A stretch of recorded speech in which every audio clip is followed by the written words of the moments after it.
just want you to sit in your chair and go, hip hip hooray, for the Western press and the Western narrative, regurgitating the same old, same old, same old, every single day, without exception.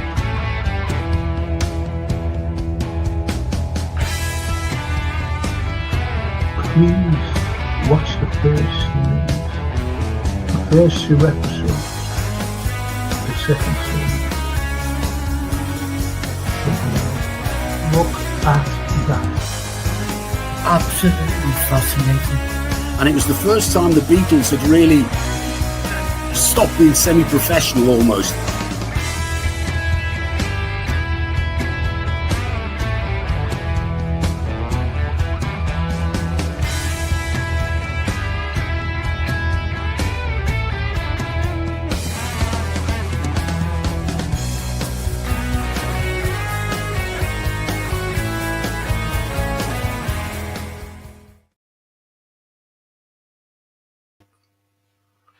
Good morning, everyone.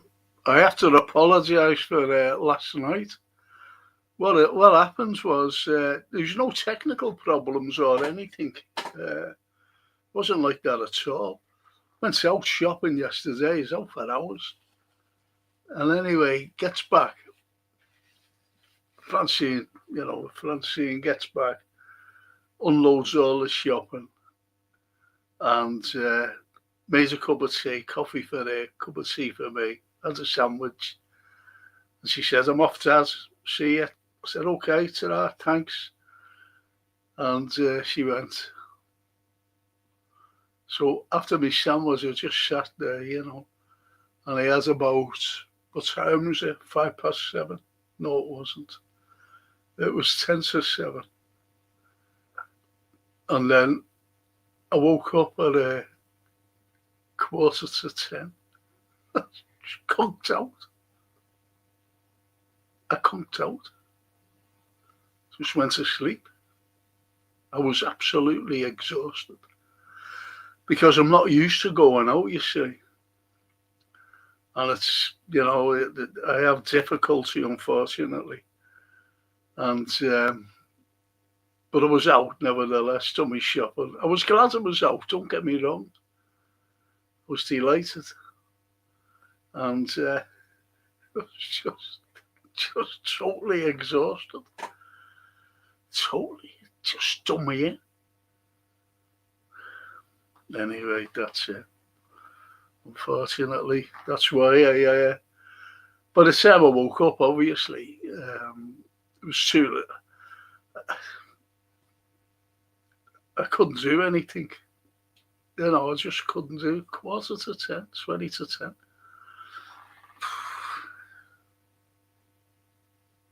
It spoiled my life for the sleep as well. When I finally went to bed. Just was awake for hours.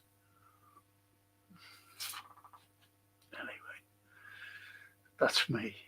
So I can't go any further though. The boss says unique interaction with comments. No need to lament, Frank. No need to lament. Frank will respond to youngest. Just wait in line, in queue. Carries on by saying, I am from a similar vantage, neither of us, except life in cage, conspiracy theories. No, just strap yourself in and enjoy the show. That's from the boss. Thank you, boss.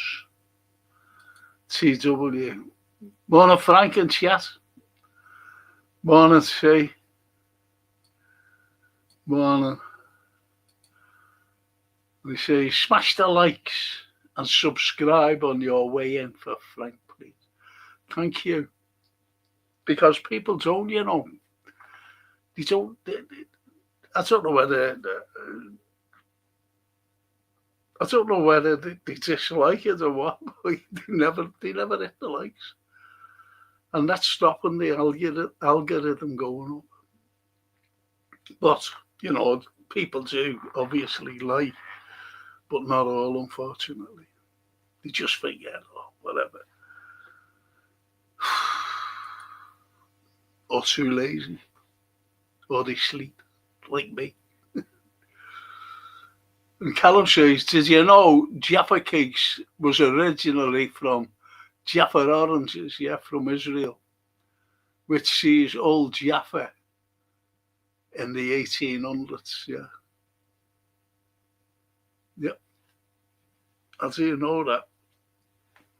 And when I wanted to do a lot last night, actually, on the show. I had a lot to do. I had a lot to talk about. And I was fuming, actually, when I woke up, because I did have a lot to say. But the unfortunate thing, I was that exhausted. If I would have come and done the show, started as I think I would have been falling asleep. I was that exhausted because I'm not getting out. I'm not moving at all. The last time I went out was 2 weeks ago for over an hour, just shopping and back in and nothing else.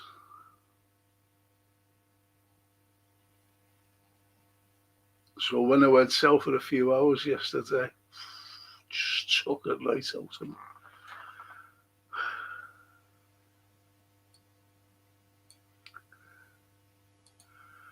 No worries, Frank. You must have needed the sleep, mate. It was. It's not so much needing it. I was just totally exhausted. Really exhausted. I don't. As I said, I got in. I made the cup of tea. I made the cup of coffee for Francine. Sat down, had a sandwich. Bought a sandwich, you see. And I sat down and the next, as I said, I woke up at 20 to 10, quarter to 10 or something like that. Just zonked out.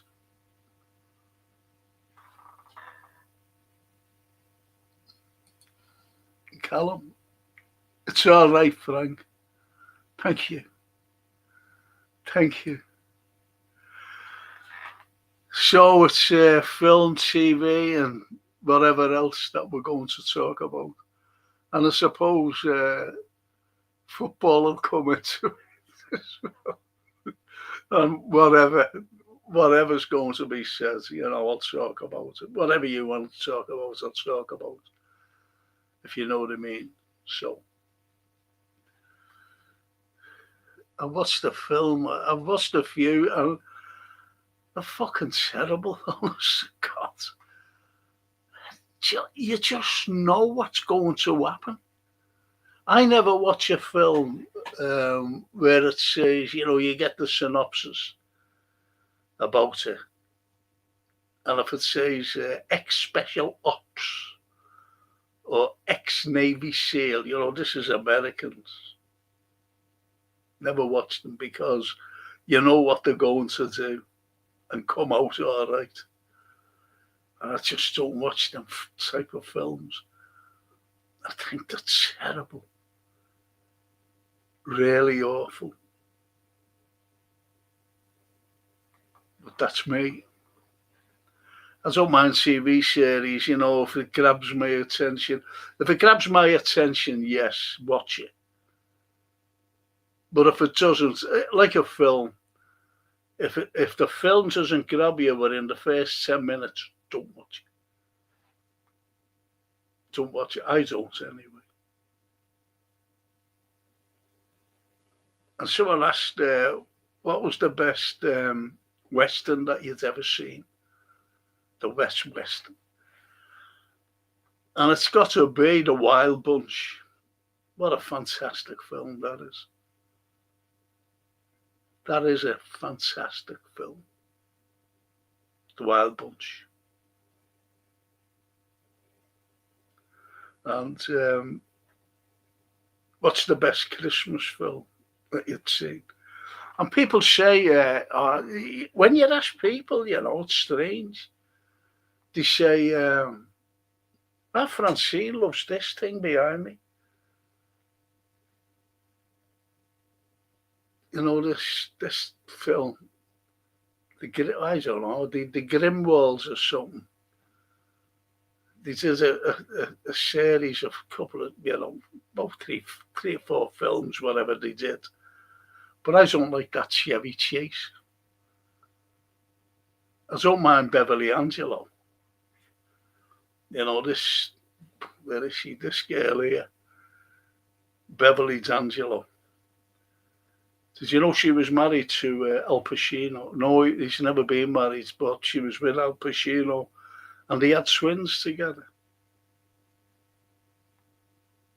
Beverly and Al. But as regards as that Chevy Chase, what a phony he is. I've seen him in interviews. And he's phony. Maybe if you see me in an interview, he'd say the same about me. You phony.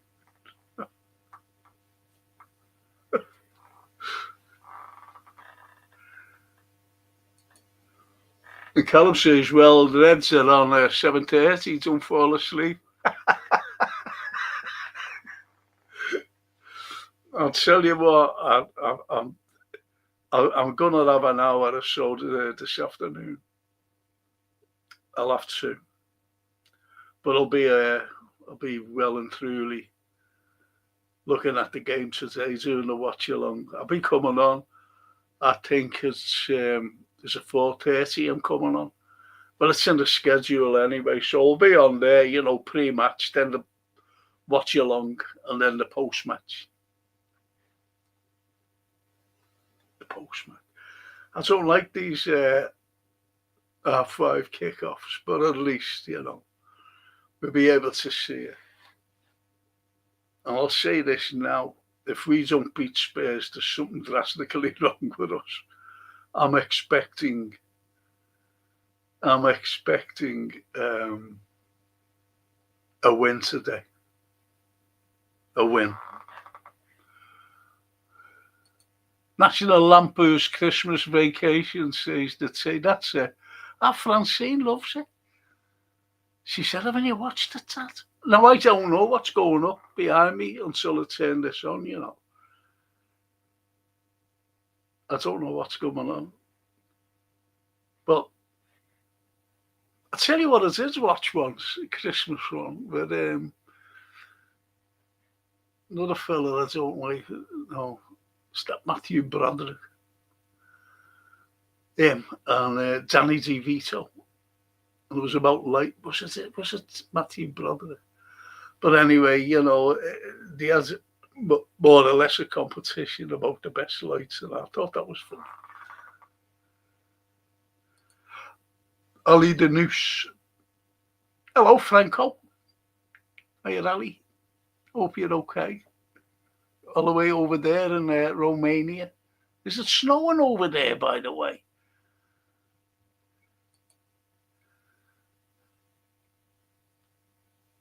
Steve, the old mate. Welcome to Derry. Welcome to Derry. Incredible.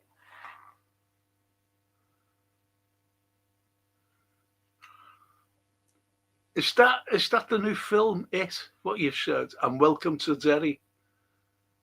Welcome to Derry are both incredible, Steve. He's working today. He's working today. So he's working.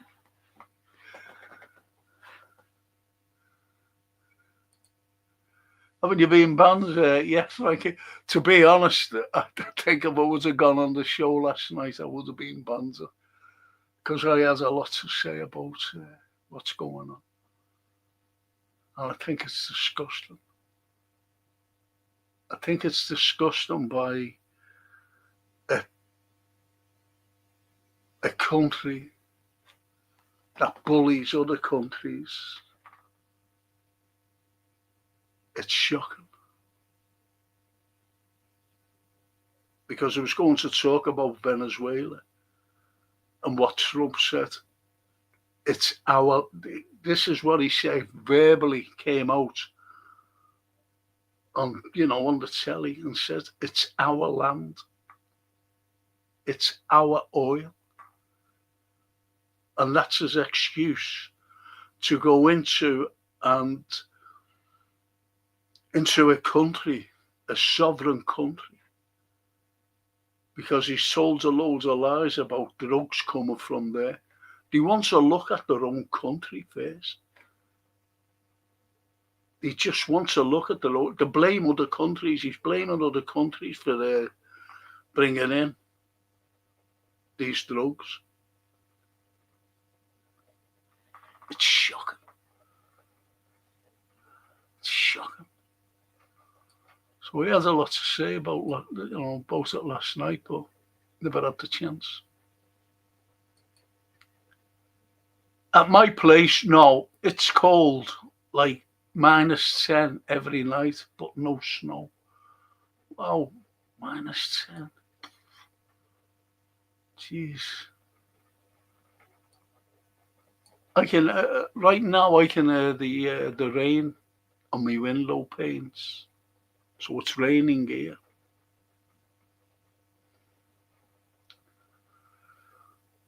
I'll stay. The TV series, mate, on the origins of the It story. Is it good, Steve? Oh, you said it's incredible. I'm going to watch that. I'll watch that, actually. I will watch that on the origins of it. Because I didn't mind I think the original list had that John Boy Walton in, didn't it? Then there was another one. And I watched that as well. And that was okay. So I don't mind the old It. No, do you know what it is? I thought it was rain. Do you know what it was? It's my window cleaner. He's got one of those things, that squirt. And he's down at the bottom because I'm on the second floor. And he cleans it with them big poles. There's me thinking it was rain. How wrong can you get? Ian Liverpool, hiya Ian. National Lampoon's Ibiza Vacation starring Arne Slot. 3 points today, Frank, hopefully. Don't friggin' ruin our Christmas reds. I'm like, yeah.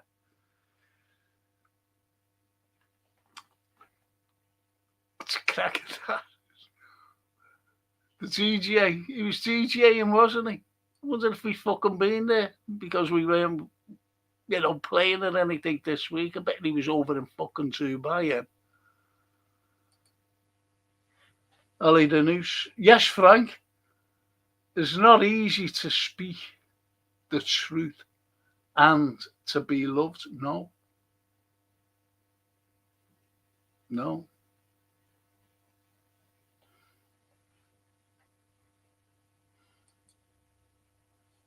And Ali says, here it's sunny but cold, but they said it will snow since Monday and is good.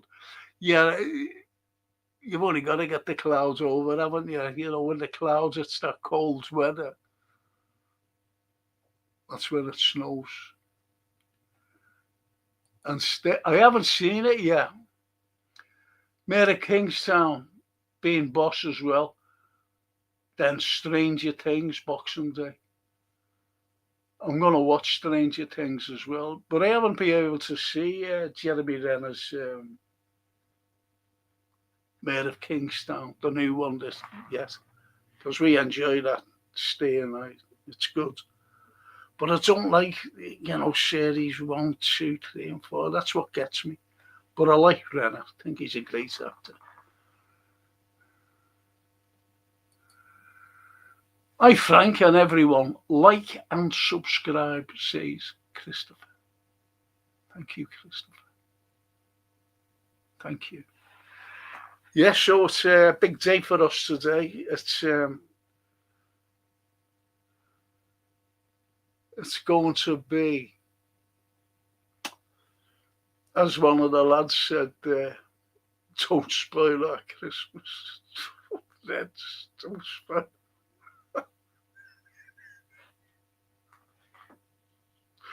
This is what we're all hoping. That is Mark Doyle. Do you know what, this fella, he climbs mountains for charity. And whatever he earns all goes to mental health. This fella, Mark. And a big red. Big red. He does remarkable work for mental health. So it's... And he says, "Morning, Frankie, lad. Love you, lad. Long trip to Tottenham underway. Remember Shivers? Yeah. Shivers and Peters and Ralph Coates. Good team. Bill Nicholson team. That. You're right, it was. Come on, you mighty red. Do you know what? You're right there. Are you with him? No. Are you going down on the Wilcox tours by any chance? With the lads? You'll be having a bevy on the way down. But anyway, just enjoy it, Mark. Just enjoy it, mate. Are you home for Christmas, because you live in Scotland now, climbing those mountains. As I said, for charity, for charity. Which is a great thing. We shouldn't have charities, the government should be paying for everything. But no. They don't pay for anything, then. Now they're under recruiting. I've just seen this thing there. And Christopher says, I'm going to binge watch Fallout Series 2 after Christmas. It's based on the computer game. All right, okay. Okay, because you work, don't you, over the Christmas as well, what you do. I won't tell people what you do, but you do great work as well, Christopher. And I admire you for it. I really do. I've got them bloody books for you here as well. And Mark says, no, mate, I'm banned on that coach. Cop rule, you're banned by him. Cop rule. But anyway, we've got to get this. If we don't win today, there is something wrong. We have been lucky. We have been lucky, unless I'm watching different games from everybody else. But people do agree with me, actually. When I do the watch along, people do agree. We haven't been at all great this season. People say Real Madrid, the game, we were okay against Aston Villa. We were at Anfield as well, by the way. And then, we won these games. I still say it, I've been watching that game again. The full game, the full match against Brighton. They carved us up. I think someone's at my door. Just hang on a sec. Hang on.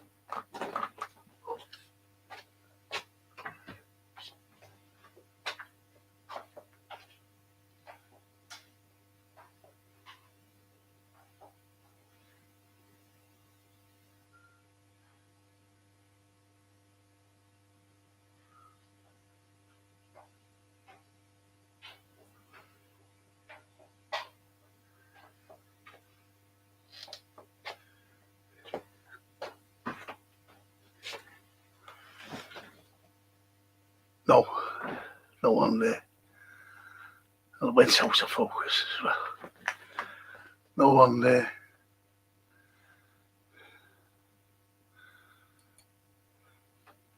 Christopher, if we play like we did against Brighton, we will do okay. What match did you watch?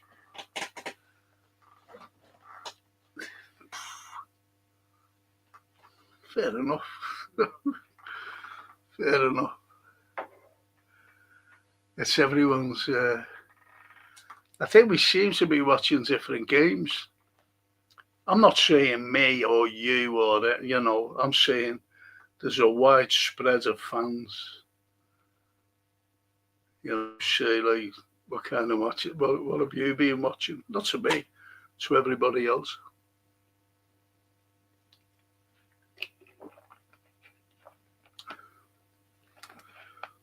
To each other, rather.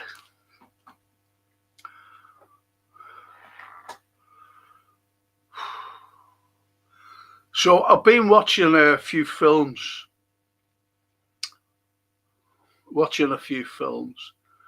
One of them is Cave. It's just called Cave. You get it on YouTube. And it's not too bad, actually. It's not too bad. It's worth a look. It's worth a look. You know what I mean? It's about a group of people who go to this, like, cave. Under, there's water there, and they go under, exploring them, whatever. I always remember, a few years ago, more than a few years ago, there was potholers in France. Remember all that potholing people did? I still don't know whether they still do it or not. I just don't know.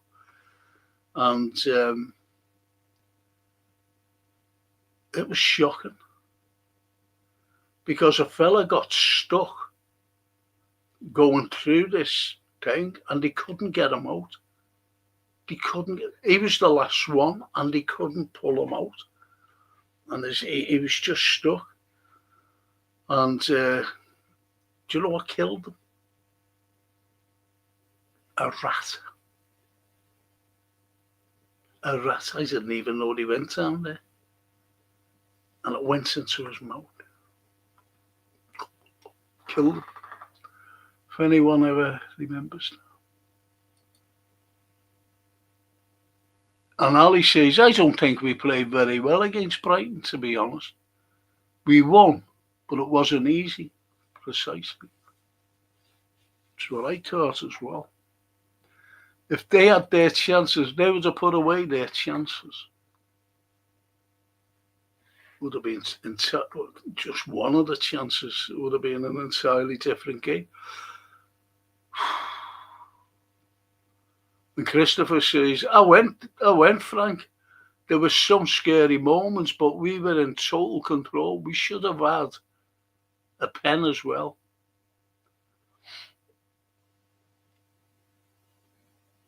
Well, you were there, Christopher, I remember you saying you were going. I remember you saying, mate. And Tay says, was that Danny DeVito film called, that's it, Technicolors? Yeah, I thought that was funny. But when I watched it, I'm talking years ago. I haven't watched it since, And I watched it, see. And I thought it was funny at the time. Most probably if I watch it now, it won't be as funny. Oh, it wasn't that Broderick fellow, was it? Someone else. Forget. The old mate Paul Bear. Soon be time for Alistair Sim. And the Screw made some good ones, that's the best one for me. Good morning, Frank and chat. Season's greetings. Yeah, you're right, Paul. The Screw, I've got it there, to have a look. Try and get myself in the Christmas mood. To put my deckies up. Get all the little lights going, I don't like coloured lights, I only like plain lights. If you know what I mean. Yeah, I've got them on the I'll show you.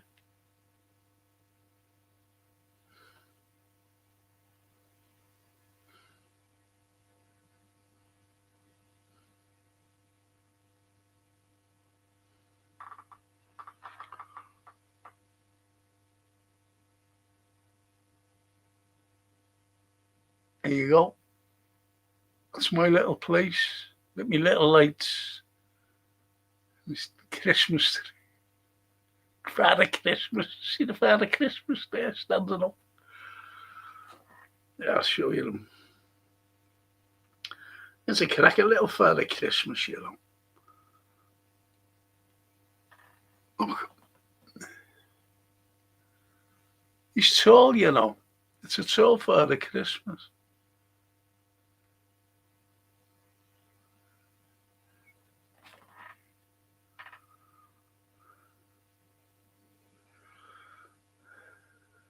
Should have fun on my own, shouldn't I?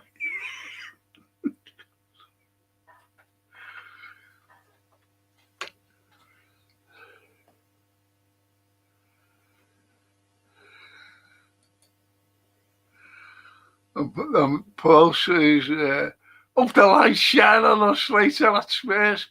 Me too. Me too. If we can't beat this lot, Spurs. Do you know what? Funny enough, what I was watching,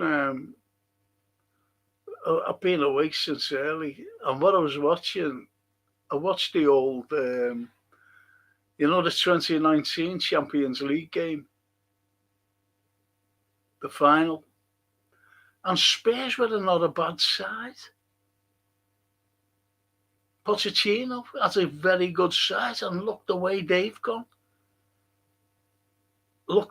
And this is what fears me. Look at Man United. Look the way they've gone.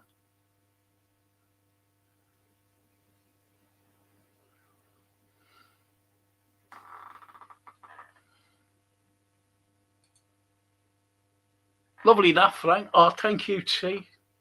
Thank you. Yes, so have a look at Cave. Have a look at Cave. I think you'll be surprised.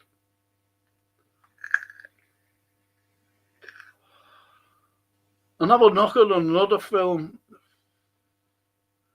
I think it's called 12 Hours. 12 Hours YouTube. 12 Hours. I keep saying about this 12 Hours. It's good. It's really good. Really is. And I watched, but I streamed this, a thing called Heist. Heist. With Gene Hackman. Cracking little film. Really good film.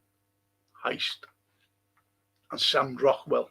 I like Sam Rockwell. I think he's a very good actor. The first time I ever seen Sam Rockwell, he was in Galaxy Quest. I thought that was very funny. Galaxy Quest. Sigourney Weaver. And Tim Allen. Tim Allen, like, you know. But Alan Rickman was in it. So I was thinking, I'll have a look at this. Watch this. I thought it was funny. Galaxy Quest. With Rickman. Great Rickman. And he used to improvise, you know. He used to improvise. And I always remember him playing Prince John with that Kevin Costner. Him. Robin Hood. Fucking joke. And he said, "I'm cancelling Christmas." He improvised. "Cancel Christmas," he said. And Costner didn't want that in. He said, "I want that taken out," but he fucking left it in.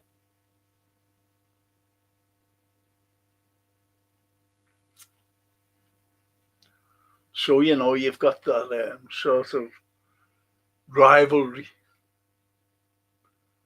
But anyway, that Galaxy Quest is good. I'll tell you what else I enjoyed as a fun film. And the acting was superb. And when I first seen it, I thoroughly enjoyed it. I've watched it about 3 times, actually. You know, just it's not a lift or anything. It's just that you can, you know, it's nice, it's gentle, and that's Lake Placid. Brendan Gleeson is brilliant. Jane Fonda, not Jane Fonda, Bridget Fonda. Bill Pullman. It's really, really good. And Oliver Platt. Oliver Platt's brilliant. Those actors, those characters are brilliant in it. Absolutely. You know, each character, it's brilliant. I thought it was hilarious myself. You know, the dialogue. You've got to listen to the dialogue. It's so funny. And that's Lake Placid. Not Lake Placid 2 or 3 or 4. Don't watch any of them things. What's the original film, proper film, that they went on to TV films, you know. Don't watch anything like that. The boss says, greetings FC and all. Bit late, was up early and went back to bed for a doze. Hope you are well. Yes, thank you. Thank you, boss. Went back for a doze. We all like dozes.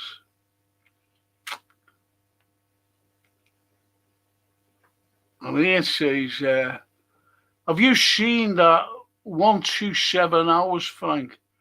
James Franco plays a mountaineer and he gets trapped in a camp. Yeah. Yeah. Seen that. And that James Franco, you know, Hollywoods won't touch him over something. I think it was over sexual things and that. Won't touch him anymore. James Franco, he's not a bad actor either. But yeah, that was good. That I think that was it based on a true story as well, Ian. Where he's stuck, isn't he? He's actually stuck and he can't move. But that funny enough, it reminded me of that pothole in France. Couldn't get him out, but a rat killed him.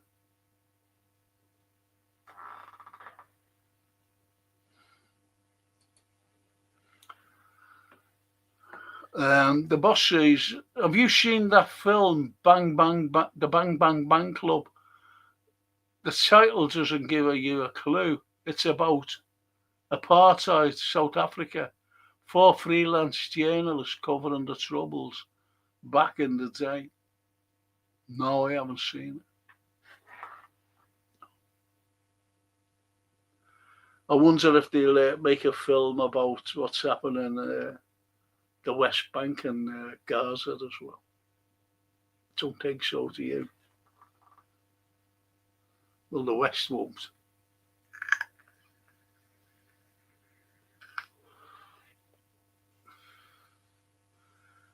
So no one has seen 12 Hours with Nicolas Cage? No. No. Okay. It's really good.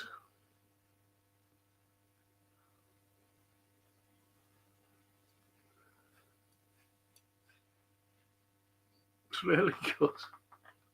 No one's watched it. All my recommendations don't get watched. And the boss says, watch the film from 1990, which is on YouTube. Richard Harris, The Fields. Yeah, The Fields, really good. I haven't watched it on YouTube, but I had watched it back in the day. The Field. Great Richard Ellis. Great actor. And even Flight of the Phoenix is. I don't like Jimmy Stewart, to be honest. Can't stand his voice. But Flight of the Phoenix is on YouTube. And I did watch it on YouTube as well. So I watched it. And it's really good. About survival. I like those type of films. About survival. And how they try to get out of it. But Flight of the Phoenix is really good. That's well worth a watch as well. And these are the films that, if you're suffering from hangovers and too much food and whatever, you just want to relax and just put them on. That's what I do anyway. The boss says, yeah, I watched 12 hours. Well, why didn't you fucking say that you either liked it or you didn't? You usually put, fucking hell. It's annoying, that. It's so annoying. Yeah, I watched it. You could have hated it. You could have said, oh, it was awful. But no, you don't. You don't say anything. Yeah, I watched it. Fair enough. See, you got me swearing already. Gary Rigby. Hey, Gary. Well, Frank and everyone. I watched a film called Three for All, 1975. It's on YouTube, a British comedy. Three for All.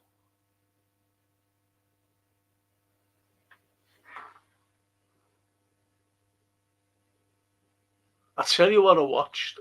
I like the old... say, I don't like propaganda, like what's gone on for centuries, propaganda. But the propaganda that I did like, and we have to like, is during World War II. Because it was shocking time for the country, our parents, grandparents, whoever, being fucking bombed. So they needed a lift. So, if they ever got to the cinema and they seen these propagandas, brilliant. And what I watched was In Which We Serve, Noel Coward. Cracking film. Yeah. Oh, Mills, he's in it. John Mills, he's in it. And Dickie Darling Attenborough as a young lad, young seaman. He's in it. It's a cracking film. Good propaganda, to lift the people and the heroics.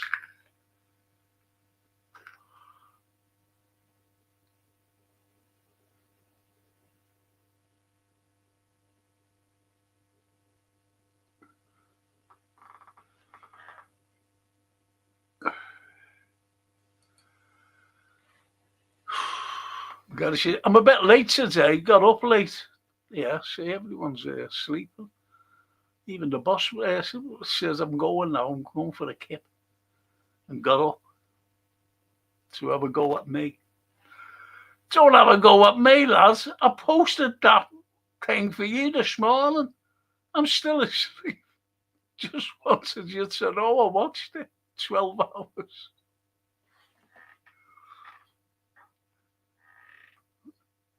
Well, you still never said you'd like to say. I don't know. I can't get up there anymore. It just comes down. I'm still waiting for All Out yesterday's show to start. No, I was something happened, and I couldn't do it. I did apologise this morning when I first came on.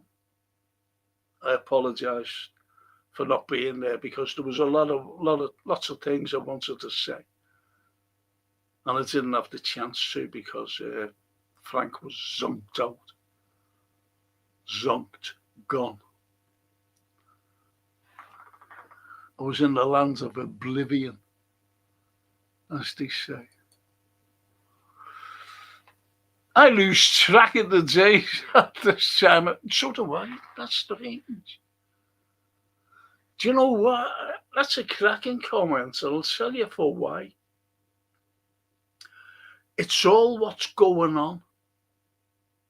I mean, we're in the homes, like family, and everybody seems to be rushing around, just like me yesterday. I was rushing around. I'm with me not, can't get out. I can't go out by myself or anything. I'm not agoraphobic or anything, but I can't go out on my own. So I went shopping yesterday, and I was out for hours. And you can become disorientated, but what's going you? I think, have I got this and have I got that? And do I need this? Do I need that? And I had to buy Christmas cards. And you know what? I was with Francine and I went, and it's like to the both of you, all the nice Christmas cards. And there was loads of them. And I was looking for ordinary ones, And there wasn't any like nice ordinary ones, but there was a couple, So I got them.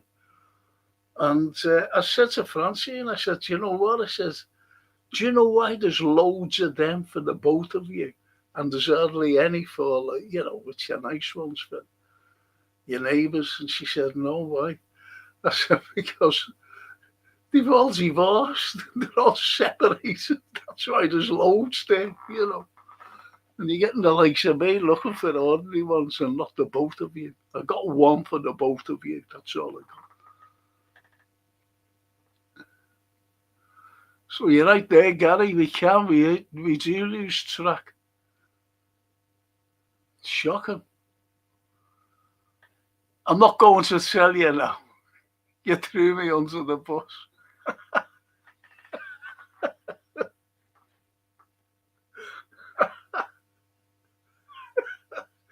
You threw me under the bus. Don't worry, I've been thrown under the bus loads of times. I'll tell you who I'm worried about, actually. Johan. Because he was flying to Calcutta the other night, 3 nights ago.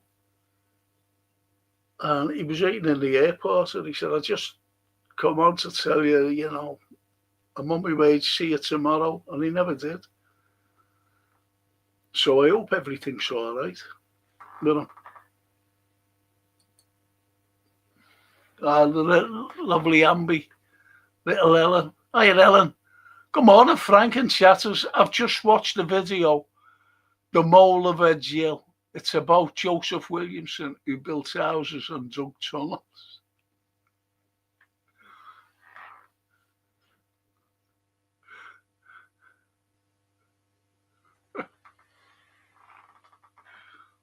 Yeah. I've done a DVD about him, Amby. I've done a little DVD about him. Well, it's not a little one. I forget what title it was, But and I went down the tunnels. So did they. It's there somewhere. The Mole of Edge Hill lived in Marmaduke Street. There you go.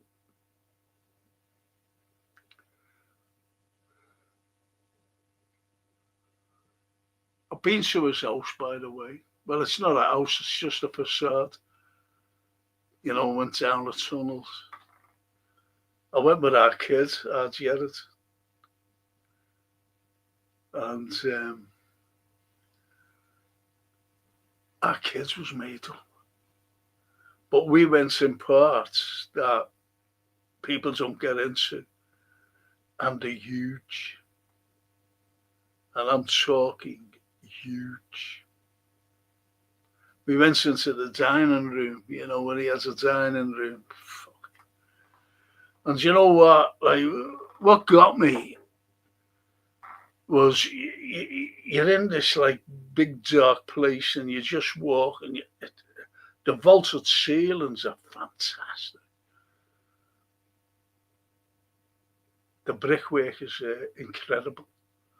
And you just walk, and all of a sudden you just come to a sheet of sandstone. Where they haven't gone any further. It's just a sheet. And I'll tell you there's something else about the tunnels. You say, well, who dug them? I'll tell you who dug them. It was the British and French soldiers, ex-soldiers, because after the Napoleonic Wars,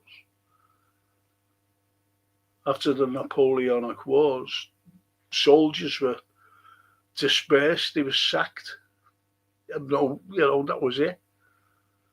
We still have French prisoners of war, and there was no repatriation, back home. So you had to learn something to get back home. They needed money. So they had to try and find work or something. So Joseph Williamson, and so did the British, ex-British soldiers, they had to find work for their families. So Joseph Williamson gave them work, digging these tunnels. And when you see the vaulted ceilings, which are incredible, as I said, it was the French, because the French, they do great vaulted ceilings.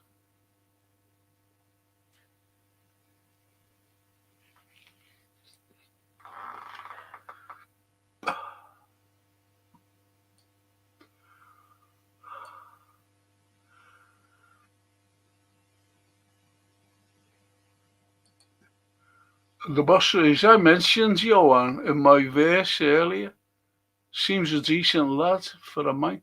He is. He's a smashing fella.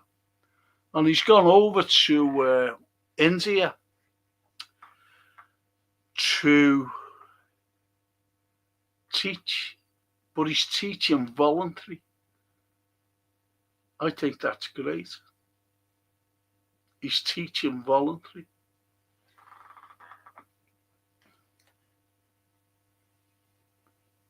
And the lovely Ambi says, I look it up, Frank. Yeah, two, Ambi. But I don't know what, I really don't know what title it was, because I've done a few DVDs. I just thought, have a look at, you get it on YouTube. Have a look at Liverpool Unseen. Have a look at Liverpool Unseen. It might be on there.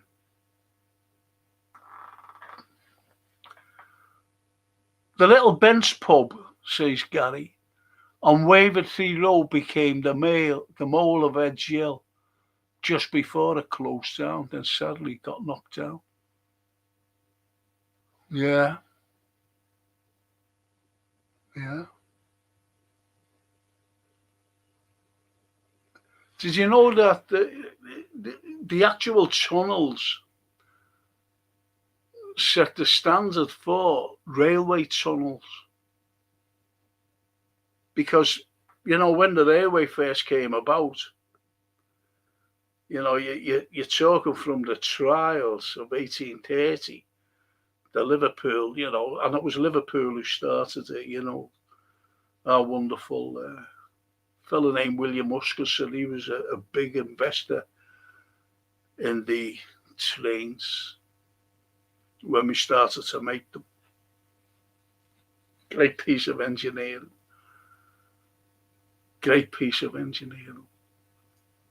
And he was killed, actually, by the rocket during the trials of 1830, William Huskisson. And you'll see his monument down in St. James's Cemetery. Brilliant it is. So anyway, he was killed. And then after the trials, they were saying, well, how do we get around hills and mountains and whatever? And I'm talking about foreigners who came over to have a look. What's this all about?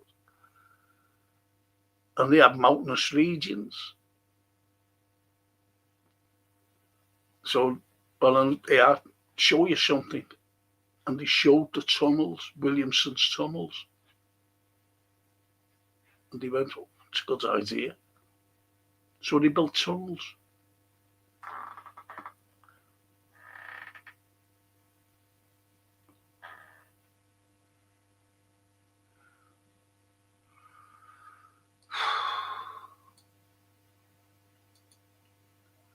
Another film I watched recently, was Thank You for Sharing, about addiction with Tim Robbins and Mark Ruffalo. Two good actors, but I won't watch things like that. I don't like drugs.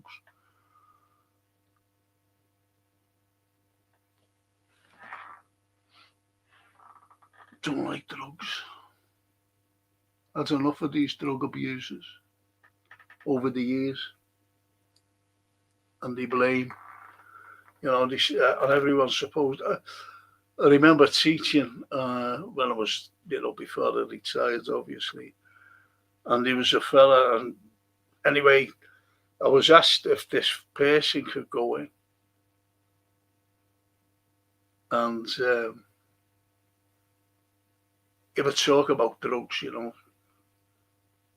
the danger of drugs. So I said, can I have a word with him first? He said, yeah, sure. So I said to him, I hope you're going to mention how you got the money for drugs. He said, what do you mean? I said, how did you get your money for drugs to pay? I said, because, and I'm going back then. I said, because, drug abusers need between £200 and £400 a day to feed the drugs, to feed themselves. How did you earn that? You're out of work. How did you get it? Are you going to mention that? That you broke into houses? You mugged people? You stole? You're going to mention all that?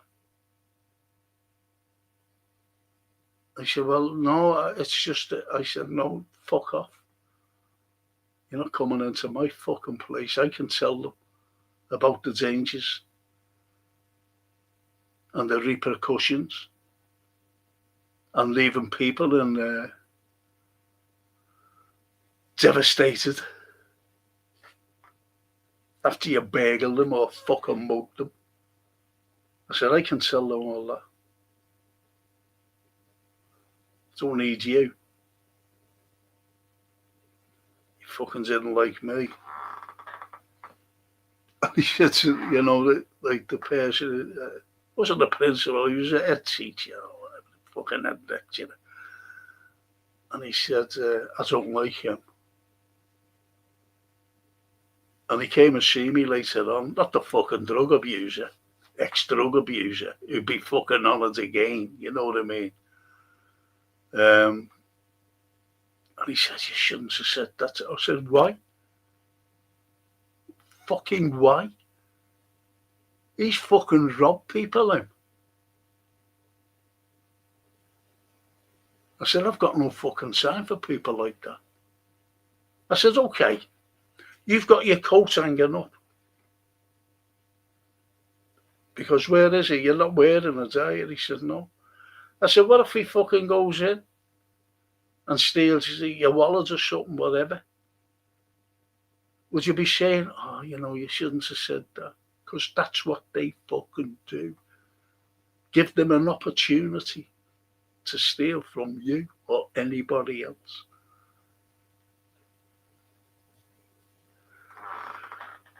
And he went, suppose you're right. I said, I know I'm fucking right. Fucking parasites they are. Christopher says, yeah, Galaxy Quest is great. Alan Rickman was a superb actor. Yes. I'm glad you said Galaxy Quest was great, Christopher. It is. If anyone hasn't seen it, just watch it.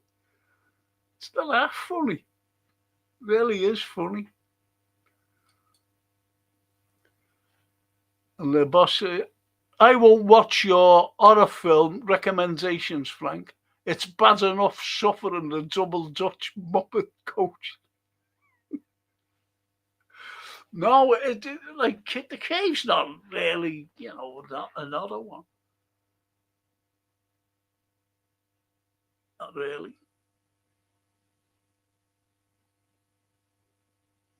I watched the film. I don't think I think someone didn't like it. It was called Man Versus. That's all it is. Man Versus. It doesn't say versus what. And it's about a fella. Do you know, like one of these TV reality people who go out into the wilderness, and they survive, and and he goes out for 2 weeks, and he's filming himself, and I thought it was very good myself. It's good, but you've got to look at the title, Man Versus, and it doesn't say. You might think, oh, man versus the elements then, the environment, because he's just is the producer and, the film crew. They just take him into the wilderness of some state in America.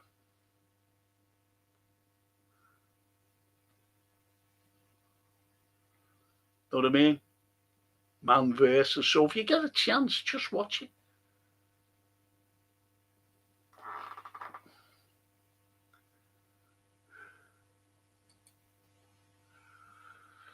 Gary says, goes on you, Frank. These so-called reformed heroin addicts never mention how they robbed old women. That's right. And, honestly, that's it. I just said, Gary, I said, no. I said, you can fuck off.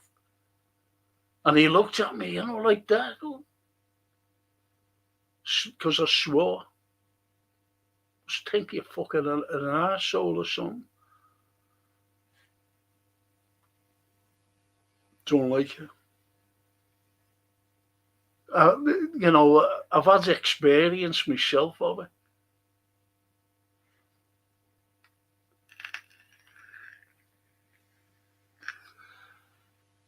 These fucking pricks. They tell you lies to get money. That's what it's about. Nah, fuck them. Gary, fuck them. I remember this. Oh,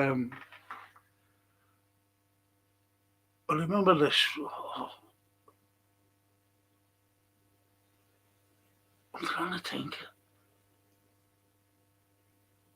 It wasn't a mate of mine. It was a mate's mate, if you know what I mean. And he was telling me about one of the things, I said, well, the same happened to me. He said, but it was his grandmother, like this fella's grandmother, that these fucking fellas, dived in and frightened her and robbed her, just taking things. An old lady. Drug abusers. They got fucking caught, like, for drugs. They said it was for drugs. Fucking pricks. And the boss, by the way, When you feel better, come over to Dublin for a bevy or number 6. No need to pollute. There's a cheap ticket train to Holyhead and ferry. I'm trying to get fit. I hope I see this neurosurgeon or whoever he is. I want to go to Italy. I want to go to Verona. And I've already booked it and that for me. My granddaughter and daughter, Francie. And you really need to go there and see Juliet's balcony. And Sophia's made up. She's telling everyone she's going to see Juliet's balcony. So I'm trying to get, if I can't, so I won't be able to go. She'll just go. I've seen Galaxy Quest, Chatters, says the boss. It's good, but don't tell FC.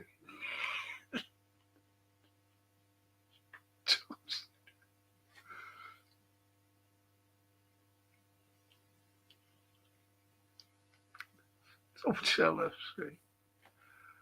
It's fucking itching starting every fucking time I come here. I don't know what it is. During the week, you said no, but I broke out in this rash. And it was fucking killing me. From there to here. And I think I'm breaking out on it again. I'm breaking out with it again. Because all my chest is dead itchy and my face. When you see me doing that, it's scratching me. Fucking hell. And Paul says, you're right, Frank, addicts have to tell the whole story from beginning to end. But they won't. They fucking won't. And I said, where I was lecturing, I said, you don't fucking need them people in. I'll fucking give them a lecture about the dangers of drugs.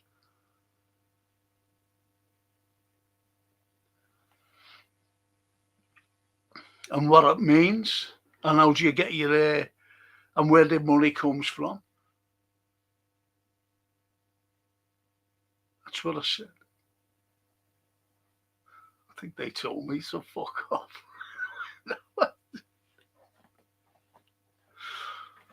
But anyway, it's shocking the way.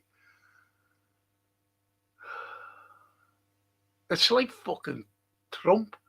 He's telling lies about Venezuela and they're bringing drugs in. And they're fucking not the fishermen. Look, if they knew that they were drug abusers, they'd just fucking go. Their Coast Guard would just fucking go and pick them up and go, is the proof? Can't do that. They just fucking blow them up because he wants a fucking thing to go in.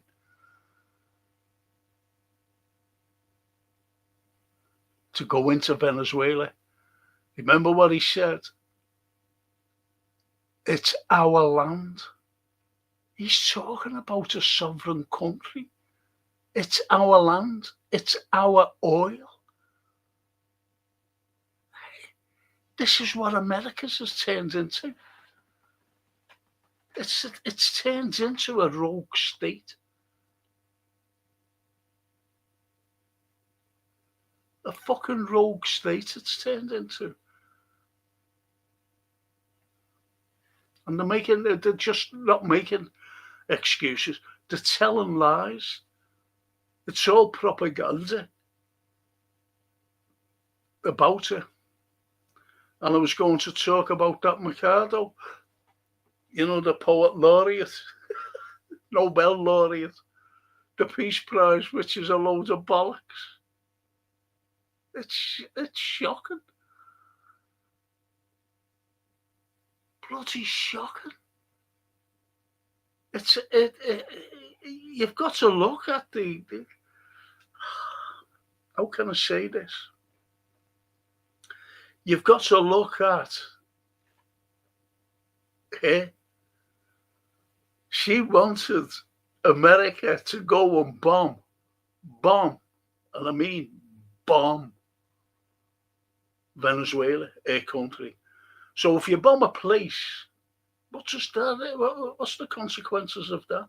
Well, civilians are going to die. And she tried to lead, I think, 4 or 6 failed attempts, coup d'etats. So what does that tell you? Do you think she deserved the fucking Peace Prize?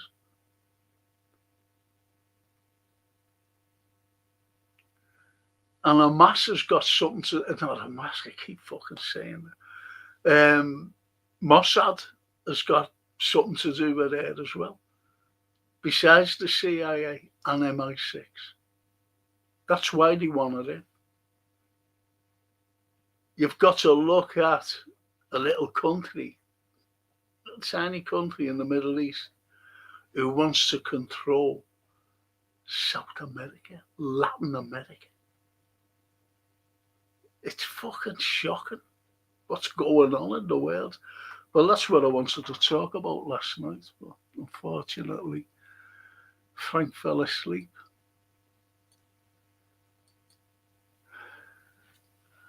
I think I told you during the week I used to go to Verona Wine Fair every year. It's my favourite Italian city, and we had a round table mafia meeting in the Romeo and Juliet. Oh, go away. That's brilliant, that.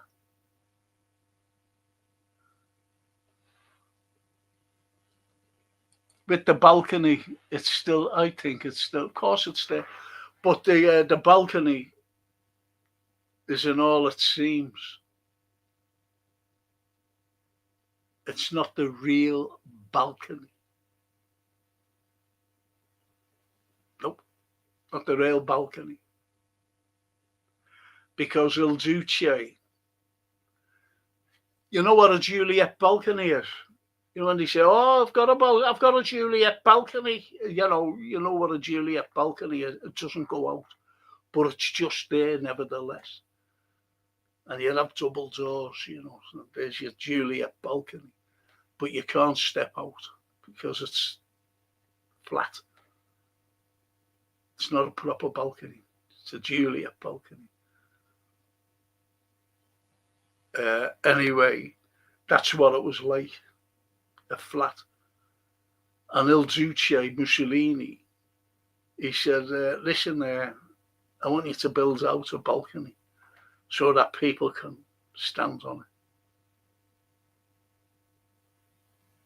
So they built a balcony out in 1934. So they did away with the original Juliet balcony. But there's one here in Liverpool because a couple of our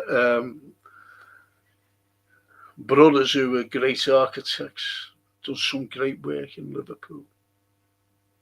And a friend of theirs, got in touch with them and said, I want a townhouse. He said, yeah, okay. Will you design one? Yep. So they designed this thing, and they said, can we put something on it, which I think will be beneficial as well, it'll be nice. And he went, yeah, like, whatever you want, you're the architect. So they showed him the plans, what they did. He said, yeah, great. He said, brilliant, yeah, go ahead with it. So they built the townhouse. And it's still there today. And the thing they wanted to put on, now you're talking the 19th century, not, well before 1934, because you're talking about the 1800s. And it was Juliet's balcony. So they seen the original balcony and they put us on this townhouse here in Liverpool. How about that? So all these wonderful tourists who go to Verona to see Juliet's balcony, you might as well come here and see the original, because you're not looking at the original.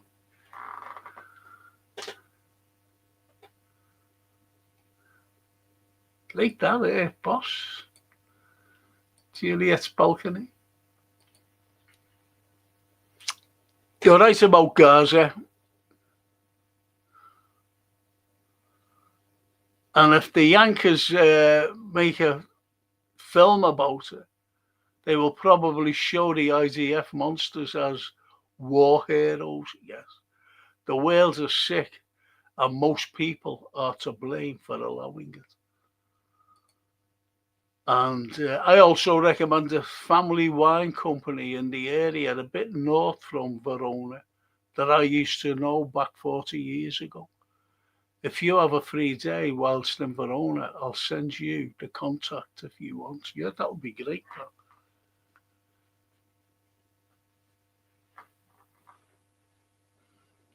I like me wine. I only like red wine though. Do you know what I used to drink like years ago when I used to go out with our kid? And, white wine soda. What was it? White wine soda. And yet I've got off white wine now. I won't drink it with a meal or anything. It has to be red. So I have to eat meat with red wine. And I love Rioja, the reds of Spain. Love it.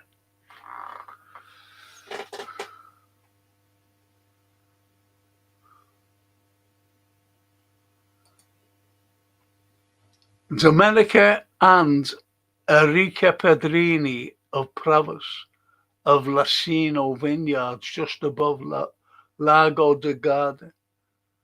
Like, yeah, I've been to Lake Garda. That's where, believe it or not, I was saying to Francine, we'll go on excursions, the likes of, and we go to Lake Garda, obviously Venice, and a few days on the beach for Sofia. There's a water park where I'm going. I'm going to a place called Lido di Eslo. That's if I'm making myself like that is. That's if I get okay. So I can have a little walk and rather than be restricted. I can't walk on sand, believe it or not. Do you believe? Can't walk on sand. I used to love the beach, mate.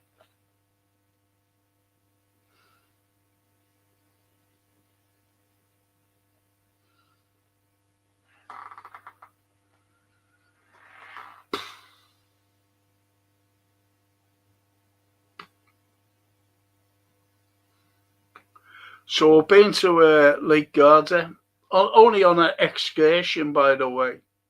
Boss, went around there and just moseyed around. Beautiful place. But with the mountainous region, it's in the mountainous region, as you know. I said, we'll get caught in a downpour, and we did. Because mountains, they attract the clouds, don't they? Rain clouds, that is, during the summer.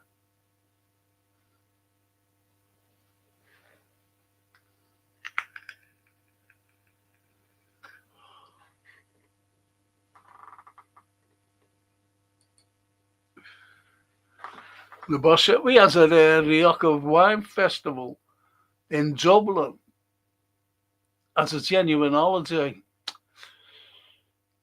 I recently bought a few Rioja bottles for our cafe where we meet every couple of weeks, have a chat about things and a glass of.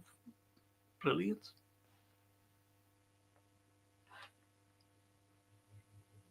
Brilliant, that's what I like. or I used to like. Stays in Lido D'Angelo back in '84. Final camping for a week. Oh, go away. Beautiful place. Seen the world with Redmond them days. Yeah, we did, didn't we? It's not half changed now, though, Paul. It's not half changed. It's still the finest beach, in my opinion, in Europe. Lido's beach. Love it. Not that I'll be able to walk on it, like, unless it get better. I was in there, I tell you where I was once. Oh, I was in a place called Pefkos in Rhodes. And I was on the beach. You know the way you go on the beach trying to get some vitamin D on you know, the old stupid face. Oh my God. And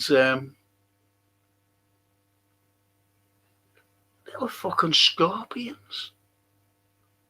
Honestly, on the beach. Little scorpions. And they were funny coloured things. They weren't like black or anything like that. They were like transparent, but they were scorpions nevertheless. Oh, fuck this. Last time I went on the beach. See that? Going back years ago now. I lived in Velazio, just above Trento, near the Dolomite. Oh, I love the Dolomite. Above Garda. Back then. Go away, did you? You fucking hell, you've lived everywhere, you.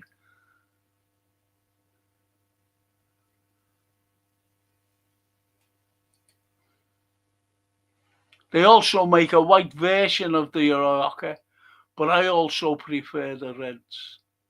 Like me footy.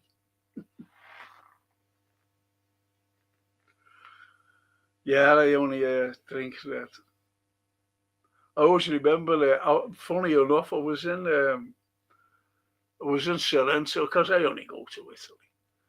I alternate between Lido and Sorrento, north and south. And I was in there, you know, Sorrento. And I went there, you know, I was there, you know. And I went, "You fancy a wine?" She said, "Yeah, okay." So I went in this place and I went, it was only a little place, you know, nice, a little bar. And I was looking, I said, "What's that up there?" You know, and he's got this wine tap. This is genuine, this. And it was a little bottle like that. It's only like that. And he said, "It's a fine red, Rosso." Honestly. Bottiglia di Vino Rosso. So I said, "It's red wine." She said, "Okay." And he wiped the bottle. As I said, it was only that big, the bottle.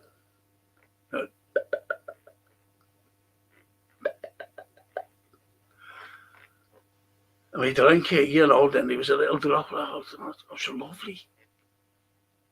Really lovely. So anyway, then we had a beer. She didn't. She had a fucking vodka or something. I had a beer. And I asked for the bill. And he gave me 2 bills.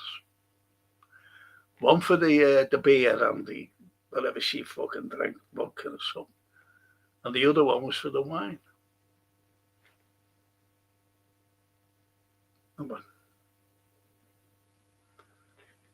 And that bottle, and I'm going back fucking years ago. That little bottle was 84 quid. 84 fucking quid. Oh. It was an old wine. It was a vintage wine. Little bottle. That big. Big. Little round thing it was. No wonder it was dusty. Fucking hell. Ambi says, I'm a Scorpio, Frank. Oh, are you know? Hey, I'm a Taurus. The bull.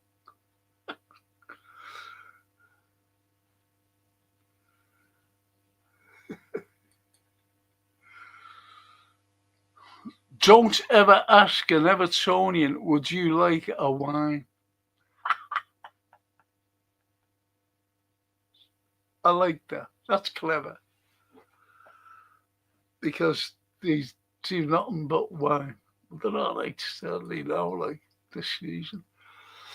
And little Ambi says, are we winning today, Frank? Hope so. Ambi, we should. We should beat the Spurs.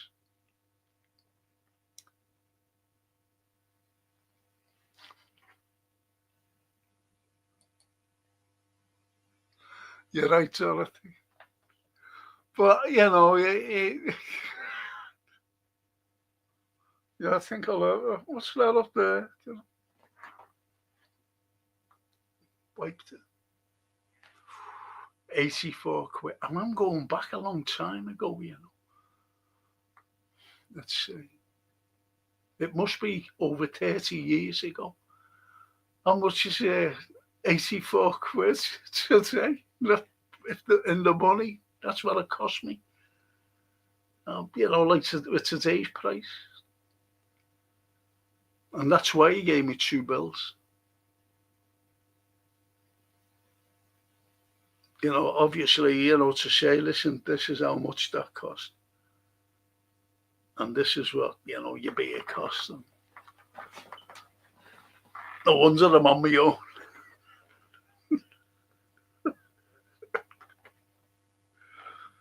Just shows you, doesn't it, though, you know. I'm not saying I was ripped off, don't get me wrong, I wasn't ripped off. But as you like, Dorothy, you should be asking it, how much is that then, mate?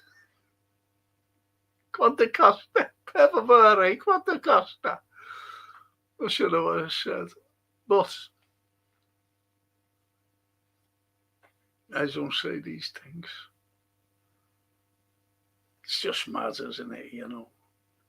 You could go anywhere and go into a place and you're not realising prices or anything. And by the time you've got to pay a bill or whatever, you pay and you go, you gulp. It's happened to me loads of times.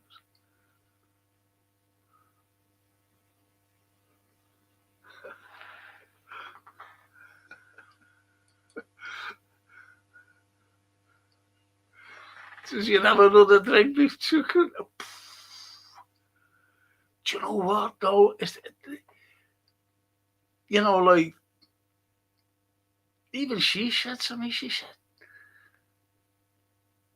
yeah, there's something for you. I'm useless, mate, honestly. I went to a place called, I wanted to go to Ephesus, a place called Ephesus, which is in Turkey. And it's a Roman town. It's one of the finest built. I got there, you know, finally got there and seen it. Absolutely brilliant. Blew me away. So anyway, when we get to Turkey, never been there before, just want to. So this day, you know, we're not going to Ephesus yet. So this day, this is genuine. This day, it was fucking roasting, just roasting, and just perspiring and just such. And we goes into the shop. I said, got to get some water. So, you know, I looked at the fella. I said, speak English? And he went, yes. I said, give us that water there. Big bottle, you know, the big bottles. He said, yes. And I went, and I gave him the money. I said, yeah. And it was lira, you know, not the Italian lira before the euro, but it was the lira of Turkey. I think it's still going today. I don't know if it is, or if they've got the euro. I don't know. So yeah, I think it is. I think they have got Euro today. So anyway, what has happened? I paid for the, just give them a note. And I went, keep the change. And she went, what? She grabbed it off him. I gave him, I said, "No, fucking this money, it's Mickey Mouse money to me." And it was the equivalent, believe it or not, of 50 quid.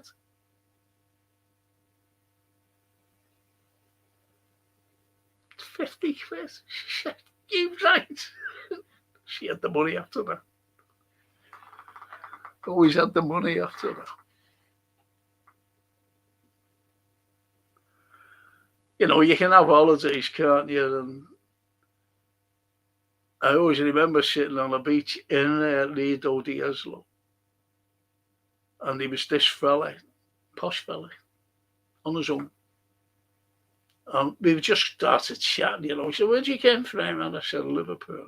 Yeah. And we were chatting. And I found out that he worked, he was a CEO for Ford's motor company, that is. And anyway, this big black fella came over and he had loads of towels, on him. Fucking roasting it was. And he came over and he said, do you want to buy a towel? He put one set of towels down, he put it out. And I said, no, thank you. I said, I've got one there. No, thank you. And this fella went like, shoo, shoo, shoo. I said, don't do that. I said, that's wrong, lad. I said, he's trying to make a living. So anyway, we started talking afterwards. And he said, everybody should speak English. I said, why? Why should everybody speak English? He said, because it's the world language. I said, oh, is it? I said, is that why, pilots, no matter what country you use, have to speak English? He said, I went to a meeting in Paris, for Fords, obviously. And he said, they wanted it done in French. I walked out. I said, oh, this is disgusting. I don't understand French. This is what you get some fucking people like. Terrible. But a snobby race, unfortunately. No, we're not like, we're Scousers. Anyway, the boss. By the way, back then, I used to export Trentino wines to the likes of Marks and Sparks. Go away. Good days with lunch on Riva del Garda. I still resent paying for vino because back then it was always on the house. Yeah. Yeah. And Christopher said, 84 quid. You could have got shares in the vineyard. Could have got a season ticket for Liverpool.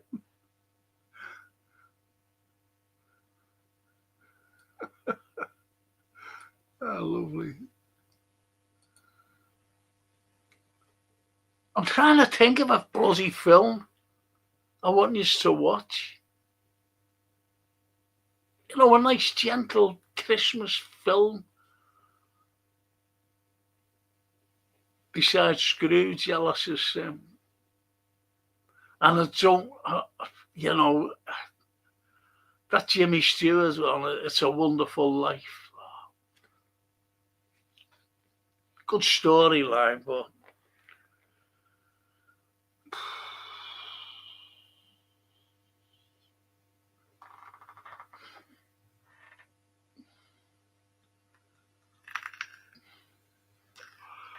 I've got to get some meat around there. Oh, fucking hell. Are you Albie? Have you got the Christmas bevy in yet? Are you Albie? How are you? Albie's in. He lives and works in Germany, but he's a musician. He's a musician, and brilliant, and they're still going super. It's not super Trump, by the way. Absolutely, Albie. Are you home here? Are you back in Liverpool for Christmas or something? You know, I'd love to see you. Really would.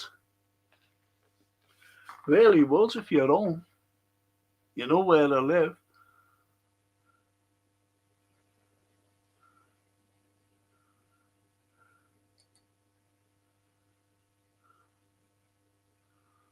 Everyone should watch The Snow. Yeah, that's a cracking film, though. It really is. Is that the one where there's something in the air? And the boss says, I did something similar to you in Budapest. 1990, the buses stroke taxis were on strike and some local scallies gave a lift in their old truck. I offered him a monthly money. He refused. I offered him a month's money and he refused.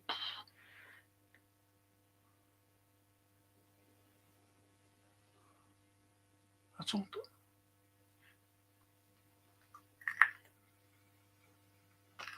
That's where Ali Noose lives. Budapest.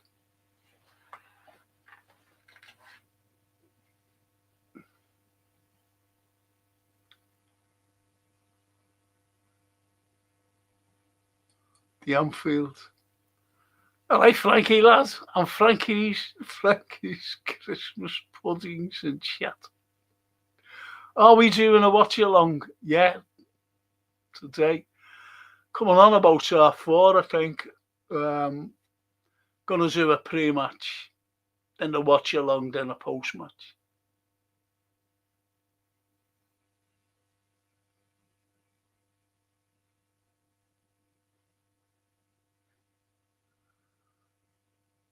So we'll be doing that today, Anfield.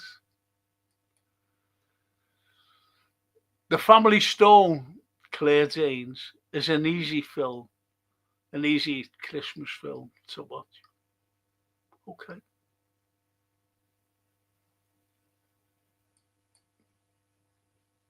Frankie, on another note, does you and your granddaughter want Leeds at home, lad, as well as City?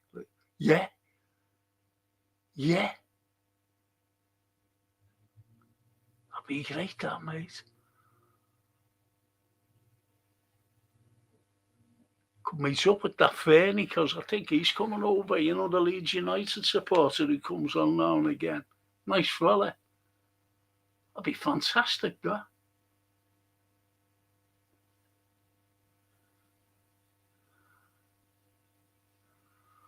Oh, fuck. I got you. Oh, thank you, Raw. I owe you one.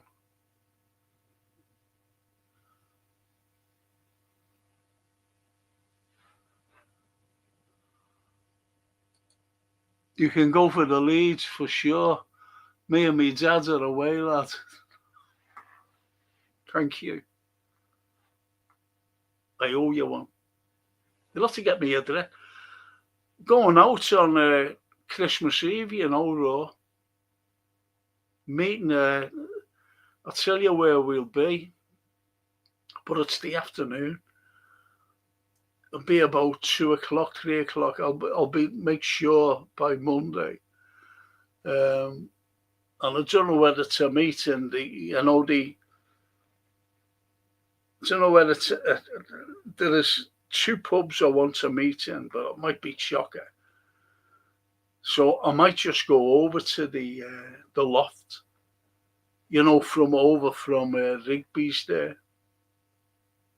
Because if the others are chock-a-block, fucking hell.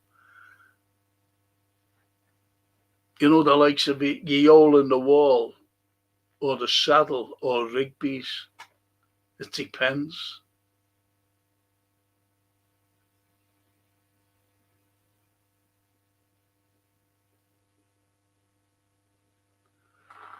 It'll be brilliant. But I'll give out the time. I'll definitely.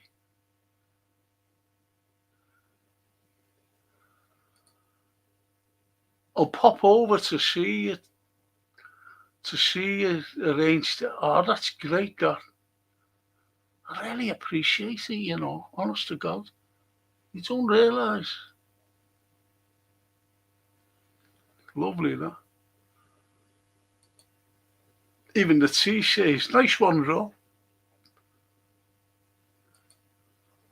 Yeah, I'll come and meet you, Fran. Oh, thank you. That's wonderful.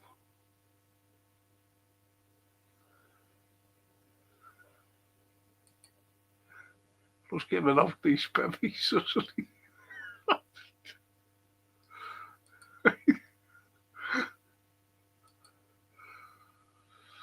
Got to sort out Frankie and his granddaughter. No local legends should have to watch on TV. I hope to watch you long. Oh, I'm made up with that. Thank you so much. Thank you. Oh, it'll be a good little Christmas present for her as well. That's fantastic. Thank you.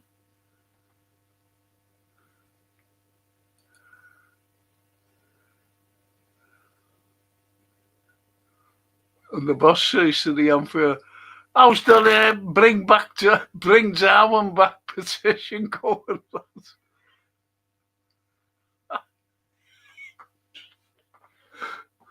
Bring back Darwin. Oh, crack of that.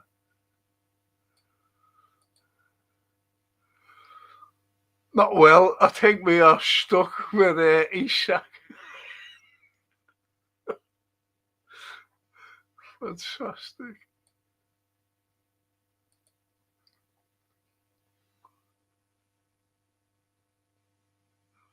And I'll be a great fella, this, honestly. Oh, fucking bands, he said. Been going for years.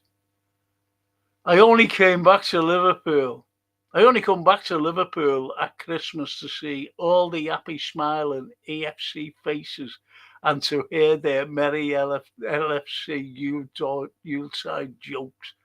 Loads of blue balls. Great to see it, I'll be honestly, mate. The boss says to the door, have to have a laugh. How much did you give Darwin last year? Yeah. And say, Frank, make sure you wear your slop out jacket.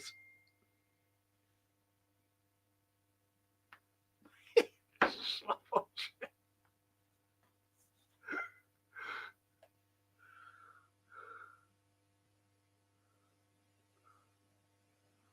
Excuse me a moment.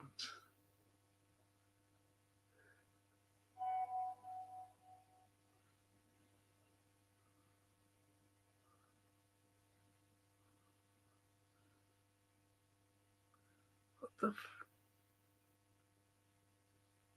oh, someone's left me something.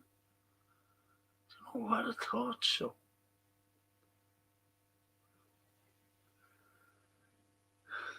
Someone's left me something outside.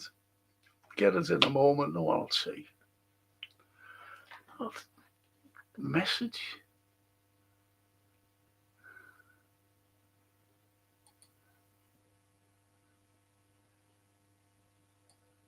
Mad.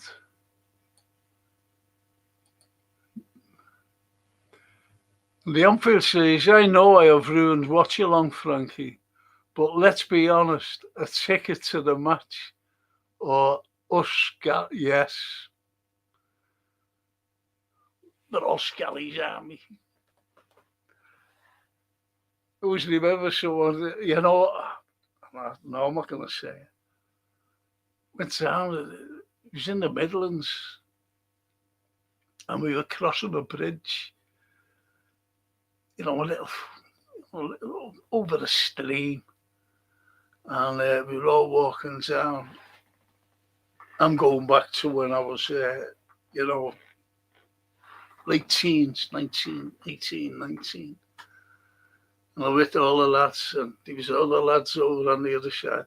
And this fella was walking down. Oh, he wasn't. I'm sure we were playing. Birmingham, and blue and white. And this fella was walking on the opposite side. The score from. And the next, a bunch of them just ran over. So they fucking picked him up and threw him over the bridge. Like a bridge over troubled waters. It wasn't deep, you know what I mean? Never hurt himself or anything. Never forget that. Just threw him over. And I always remember being in Rome.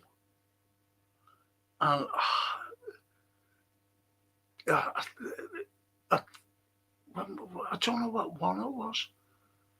I don't know whether it was 77 or the 81. What one was it? No, the 84. It was in Paris, 81. Oh, what was it?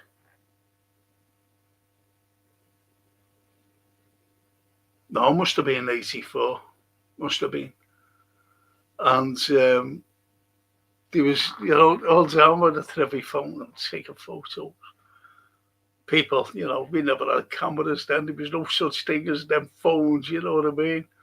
Anyway,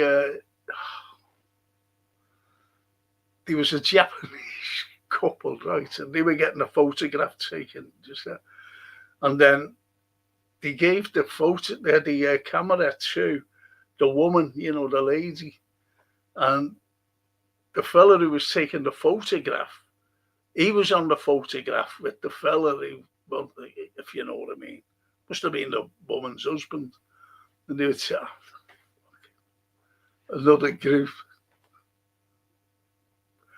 Fucking picked them up, threw them in. Fucking amazing. Police came, Police came. But they were laughing.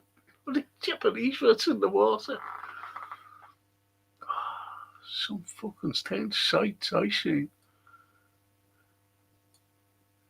Our fans love water, or throwing people in water, rivers and fucking big fountains. In the outfield, Christopher, if not deliverance, always needs a new driver, Ishak. Well, Ishak is in his worst since, hang on, I haven't got my reading glasses on. My eyes get strange, you see, after an hour or so. Needs a new driver. Ishak is in his worst start since 2017 when he was much younger. He is lazy and needs to play more fitting to his price tag. That's what I mean. There's so many looking at Ishak. And saying he's lazy. He should be working harder to get the ball.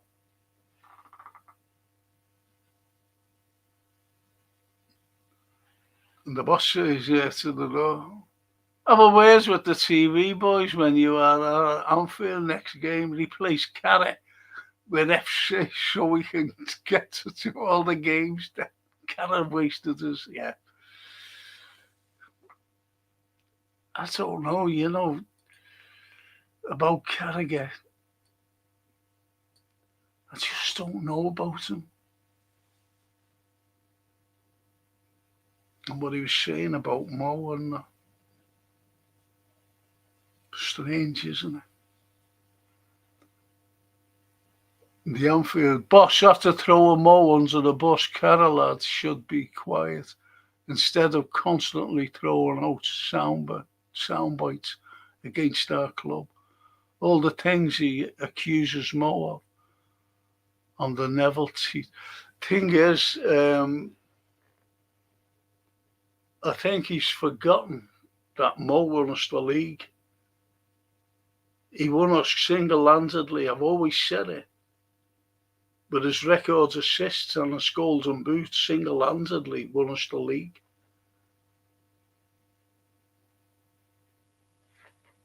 And I think it's shocking the way people, are throwing him under the bus. They've forgotten about that. And what he's done for Liverpool. He loves Liverpool. He loves it.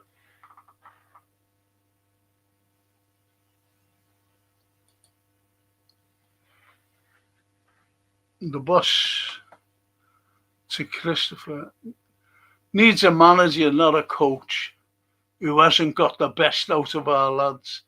Anyway, that's another film in inverted commas. Thanks for the show, Frank. Good laugh too. Come on, Reds, you'll never walk alone. We're up.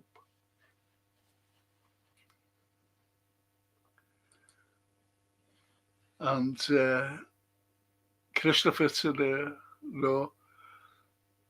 Raw, maybe, but he has not had the service. If a ball is put to his feet, he will score. He's had a few chances, and it's just the way.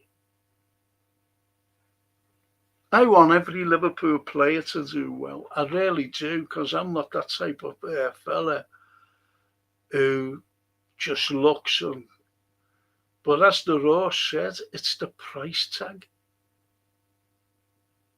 And when he played against us, he was brilliant. Just hit them from anywhere, fucking go in. But I think it's the way the fans are looking at him now. I think they're going, well, is this fella a waste of money? I think that's why the likes of Hughes and Edwards, Michael Edwards, fucked everything up. And that's why they're trying to get players in the winter. Because they fucked up. With the signings we did make, as Frimpong break his two legs, excuse me. Did Frimpong break his two legs or something? Because I haven't fucking heard.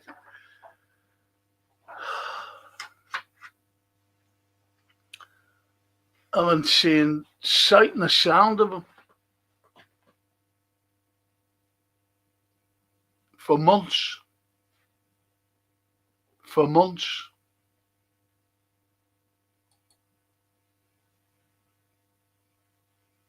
And the Raw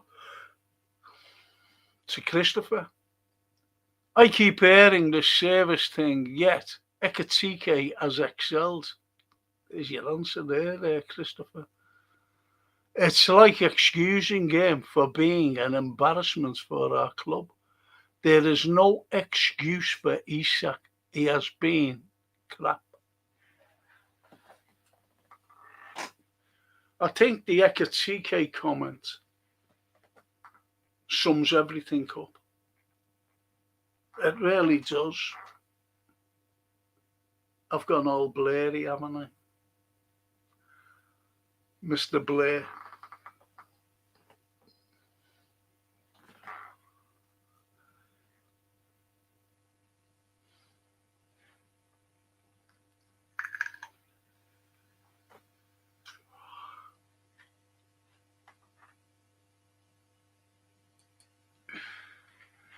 And the Anfield says, if as a top player you can't get up to Spurs in 3 months, it can only be application, the application thing. I'm not in selling Isak. And he isn't bought for 3 months. He is bought for 3 years. But I'd expect some cohesion. Do you know what I think it is as well, part of? I'm being honest here, I'm with you with Isak, and I'm with you with, I'm talking to you, with Ekatike. Ekatike started off, didn't he? He hit the ground running for the first 3 games, then all of a sudden he fucking quietened off. He quietened off. And he kept picking Gapco, who was playing awful. His form was shocking. And he kept picking him and dropping Ekatike. And I think Ekatike's form dropped off because he was being dropped. That's just my opinion. But it's the fucking system. I'm sorry if I'm swearing too much again. I really believe that it's the system and the tactics. Some of the players haven't a fucking clue where they're playing. They don't know what to do. And they're getting the orders from the touchline as well. And I always remember the sloop man going like that. And I think he must have been, you can't see it on the telly really who he's talking to, but the camera went on. He's giving these fucking things, and the famous twirly thing he does, whatever that fucking means. And the camera went right on Virgil. And I said at the time, he looks bewildered. Virgil looks bewildered. He's like, what the fucking hell is he doing? The sloop man I'm talking about. This is Virgil. This is what I said. The way Virgil looks, he must have been thinking, what the fucking hell is he talking about here? Or gesturing. That's just me, though.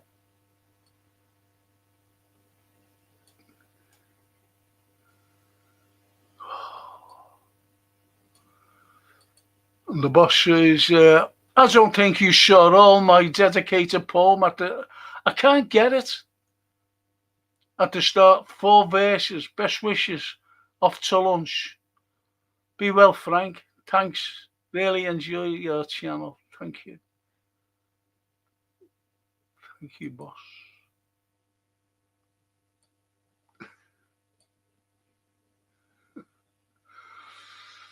Too much blame being put on service, yet Mo and Gapco and Verts are in the top 10 in the league of creation.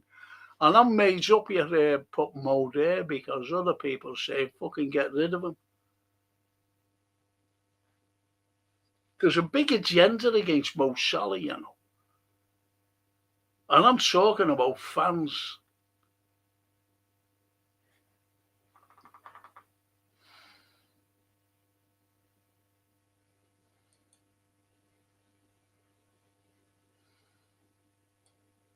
Short fucking memories, and lots of people have short memories on anything. I'm not just talking about football. They just have short memories. Fucking hell, you've got a short memory, haven't you, for what was done for you, and all this nonsense. And the football fans have short memories for what Mo Salah's been doing since he fucking came to Liverpool Football Club every season.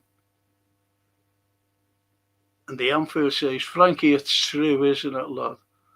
Slot took Ekatike out to get Isak in. Isak started off, form went down, and took Ekatike, suffered bang on Frankie. Thank you. And also, Vert suffered with this flip-flopping. You're right. You're right. Spot on. Remember when Ekatike, he scores a cracker for France during the international break? Brilliant goal. Ekatike, Hugo. And then come the match, when it was all over, the break and the internationals, I expected Ekatike to be there playing from the start, and he was benched. So you've got to look at the coach. This is why we have to win today. We've got to win today. We have to. And Christopher to the law. Right, I agree. He has been crap, but Ekatike had a proper pre-season. Isak didn't. His own fault, in brackets. But it still makes it. He's an athlete. He's an athlete. He's been playing. Even if you're not match fit. I've seen players come back months after being out injured, and they just pick up again. Pre-season, he was training. He was actually training, and he didn't he go to Sweden somewhere? I forget where he went. And he was fucking playing with the players there, training with the players. Training with them. All this pre-season, surely to God, you must be fit now. I think that's a bad excuse for him.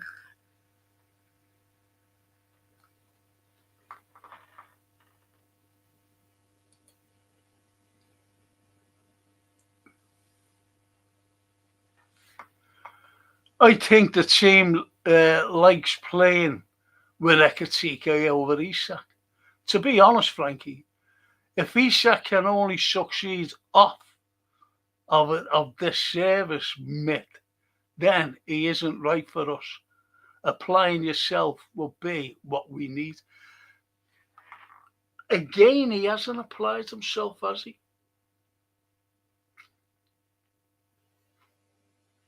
He just hasn't. Look at the last game Mo played when he came on, sub. He was brilliant. Missed a chance or two. But that was because he'd been dropped anyway. But, he still applied himself. And that corner he took, it's unbelievable for Hugo to score. Right on his plunker, bink, goal.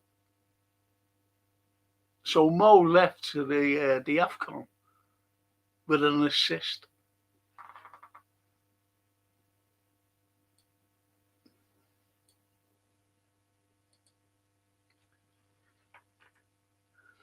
I'm unsure about the pre-season excuse, I don't know. But that's too much, isn't it? It's too much of an excuse now. He's been fucking training and everything for fucking months. How fit do you need to be to play a game? That's the way I look at it. Come on, Christopher. The weapons are there for Isak. Yet, he's been disappointing. I can't excuse it anymore. Even Darwin did better. He did. Funny enough, I was looking at Darwin this morning. Playing for us. The goals he scored against Newcastle. When we were down to 10 men, when Virgil got sent off. Great goals. But when Darwin was always in the right place at the right time, albeit that he hit the bar, the post, everything. Incredible. But he was there. And he did score goals. And the Brentford game was on. And we needed to win. Remember when he scored 2 in the last, I think it was injury time, 2 goals in injury time. He always tried, Darwin. Always tried. Newcastle Vessa was better managed than Isak. How delayed him. Slot didn't manage Isak properly. And Christopher, I agree, if he wasn't fit and he Slot tried to give him the fitness in match day, was a mistake. That's what I mentioned before about it, Raw. How fit you need to be fit. You know, I'm not being funny when I say that. How fit you need to be fit. You know, after months of training and running. But mind you, they're in the fucking gym, aren't they? Throwing medicine balls to each other and getting those elastic bands and doing all this. Fuck. So we should be fit. I'm not saying he should. He must be fit. Not should be fit. He must be. And on that note, I'm going to have some breakfast. Or you call it a brunch now, don't you? I'm going to have I'll have a brunch. And you know what? Every time I go shopping, I love Piccadilly. Oh, Piccadilly. I love it. I really do. And that Francine said, do you want it with the bits in? I said, yeah. She said, ooh, I only like the smooth. I said, well, I like the bits. So I got myself a Piccadilly yesterday. I haven't opened it yet. I can't open it either, you know. I'll tell you for why. I can hardly open even my water again. I can't open them because of my arm. So we have to get Francine. So I forgot to tell her yesterday when she was leaving, will you open that jar of Piccadilly for me? So I'll have to wait for her to come down. She's coming down on Monday. So I'll have to wait.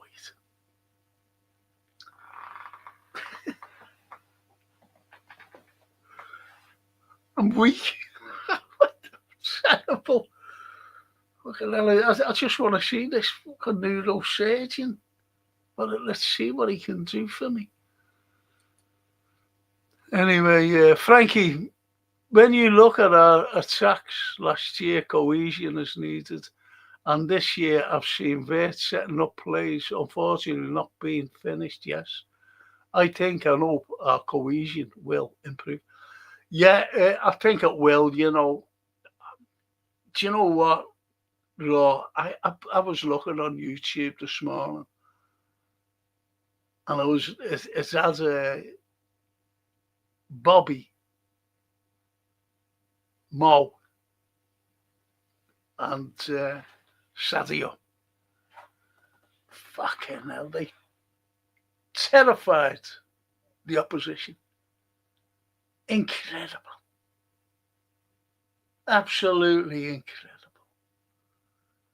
And I was watching them this morning. And there's another thing on YouTube, and it was Mo's goals. And I always remember he did one against Everton, where he had the ball, and it was snowing. And he put it in. Fucking great. And I remember this fella sitting next to me, said, do you know what? He said, that's a one-off. He'll never do that again. Then he did it against Wolves. Do you remember that?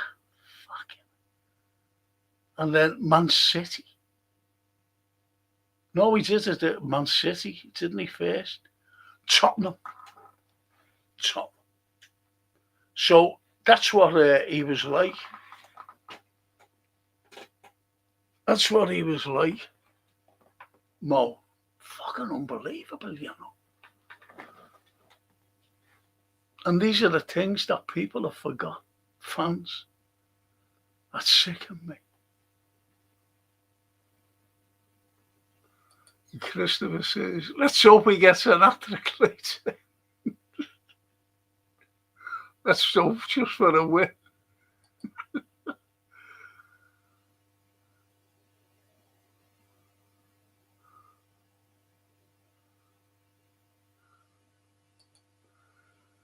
And Anfield says, Frankie, I watched that Quiet Place day one, and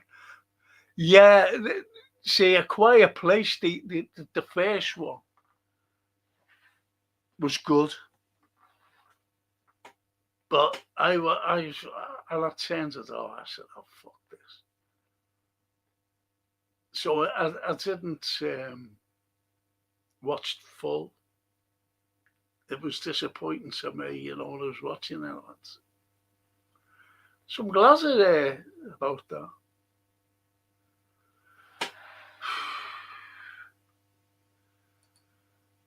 What time you're on later, lad? 4:50?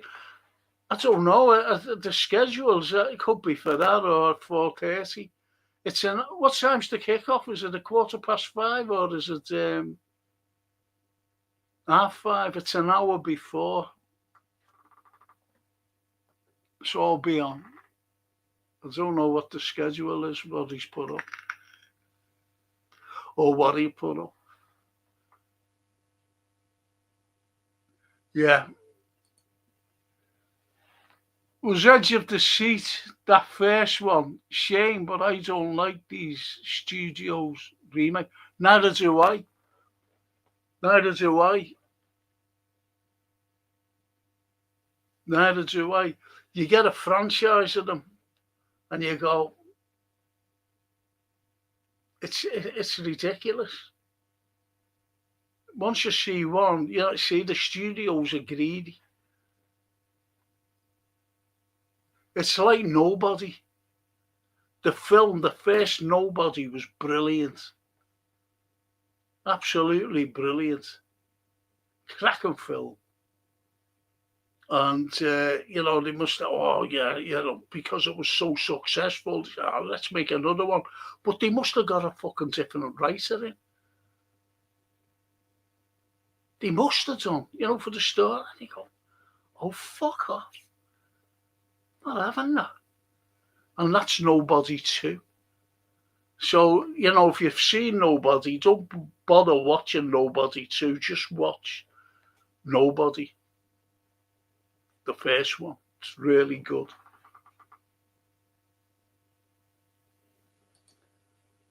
£5 p.m, I think. Oh, come on. 5:30. Yeah, so it'll be 4:30. I'll be on 4:30, hour before. That's when I'll be on air, Raw. 4:30 for the Raw. I look like a priest. I was an altar boy once, I was an altar boy. Fuck.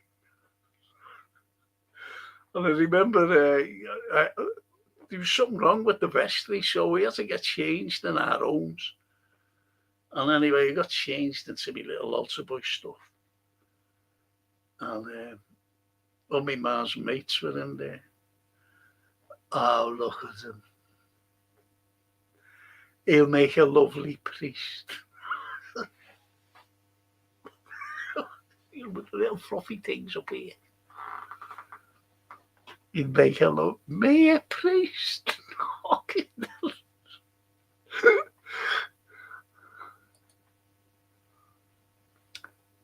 Franchises ruin cinema. Yes, totally agree. Also, original stories need a comeback. We're in cinema too. I'm looking forward to Chris Nolan's Odysseus about Greek mythology. Love that thing. I love it as well. But they've got to be the right players, haven't they, to play it? I'll tell you what, a good one was, and I'm going back, I don't know whether it was the 70s or 80s, with Harry Amblin. He played Perseus. Do you know, when I was at college, there was this fella, and we had to do the classics. And he came in, and he was brilliant. He was only with us for 3 or 4 weeks. And the way he put us over, you know, the Iliad, unbelievable. Absolutely unbelievable. And that's really, you know, if someone inspires you to and I did really get into the Iliad after that, Homer's Iliad. Fantastic. So you've got to have someone to inspire. You know what I mean? That was great. That it was really good. It was really good. I always remember Maggie Smith and Honor Blackman as being one of the goddesses.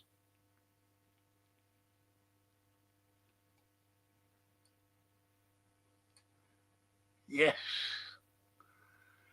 In fact, I might get that up again, you know, and have a look, because I haven't seen it for years. It was really good. And I tell you what, what was it called? What was it called? And it was great. And I always remember where you see Neptune coming out of the sea as the ship's going through, and he's holding the rocks back, you know, for them to get, I forget what it was called. That was a cracker, that. That was great. He holds the rocks back like that. And I always remember Gina Lollobrigida, wasn't it? Gina, our little Gina. She had the thinnest waist, you know. Did you know that? Gina Lollobrigida. La Lolo. I can't read that. I'm sorry, Brian. Hi, Frank and everyone. I can't read. I haven't got my reading glasses on. This is why the lads have been doing this for me. Brian, I'm awfully sorry.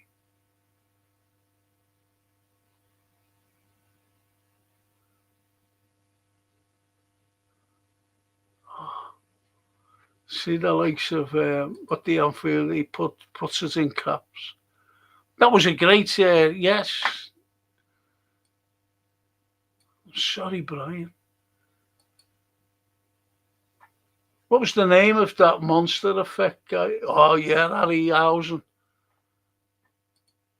That was mad, that. Mad name, him. Harryhausen. Brilliant, him. And, you know, he never had the technology that you'd have to... Sorry about this. I've come out again, haven't I, with this fucking itch.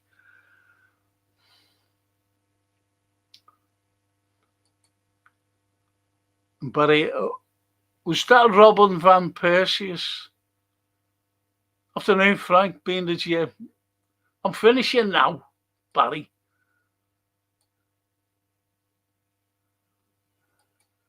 That owl. Oh, yeah, the owl. No, what was that? No, that wasn't. I think that was a Sinbad's one with the owl, that mad owl. But this one was Greek mythology. When you see Neptune, he's after the golden fleece. He was, who was it? He was after the golden fleece. It wasn't Perseus, was it? Yeah, they were after the golden fleece, cracker. But that one, the owl, was one of Sinbad's voyages.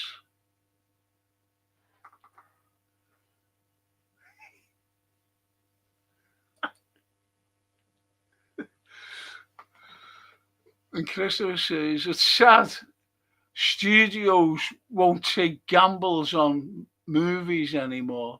Fight Club would never be made now, neither would The Usual Suspects.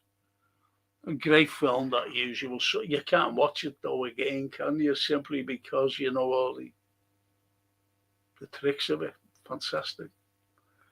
It's like you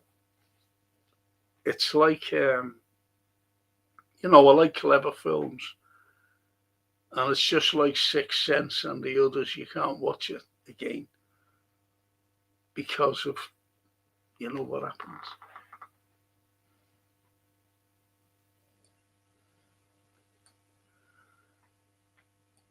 Clash of the Titans. That's it. Clash of the Titans. Brilliant, Christopher. Brilliant. Yeah. Brian, yeah, thank you. I'm okay. Still struggling, you know, but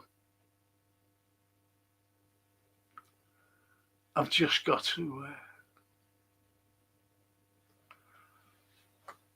I'm just waiting for an appointment, you know. I've set my heart on the appointment. That's it. No, I missed. Look at that. Jason and the Argies, yeah. Jason and the Argies. I've seen that one, you see. That's right. Jason and the Argonauts. Brilliant. Thank you. That's where he's holding the Neptune, isn't it? Yeah. Fantastic. I love them type of films. Know what I mean? I'm sorry about this. I've come back on all. This has all hit me all of a sudden. Gone worse.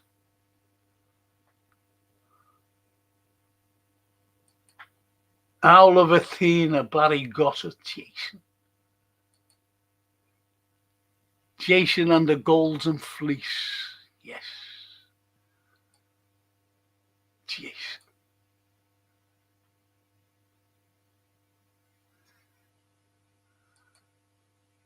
It's like the Gandhi made that great movie, never made another one. No.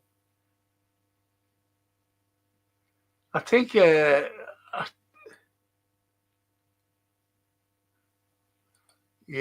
cracking film, that. Super 8. Oh, I love that. That's a cracking film. Yes.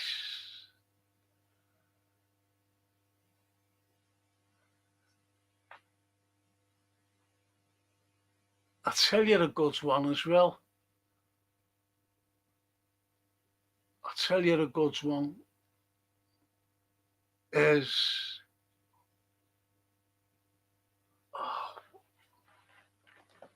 what the fuck is it called?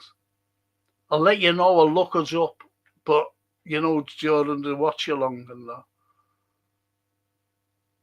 And it's a cracking little film, and it's about two young fellas, you know, teens, and they're doing a film about, you know, like a vlog about their town where they grew up. You know, this is a boring town. Have a look at this and have a look at that. Assimilate. It's called Assimilate. I really think it's good. It's just called Assimilate. And you see these lads, you know, as I said, they're doing this vlog. It's good. And it's called Assimilate.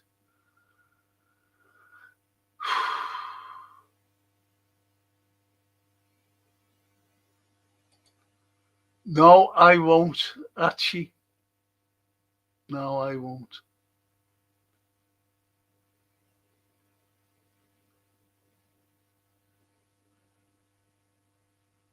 I won't be able to read any of the small print. I'm sorry, my eyes have gone now. I'm sorry. So listen, hope to see you later. And I'll be back at 4:30. So don't shout at me. You've got to win today. Up the mighties, eh? I've got to try and fucking do this thing. So on that final, thank you so much for joining me. And I'll see you later, eh, boys? Just want to thank these wonderful people for sponsoring every pod. Got patent services. Get them in. They're brilliant. Thank you. Thank you. And on that note,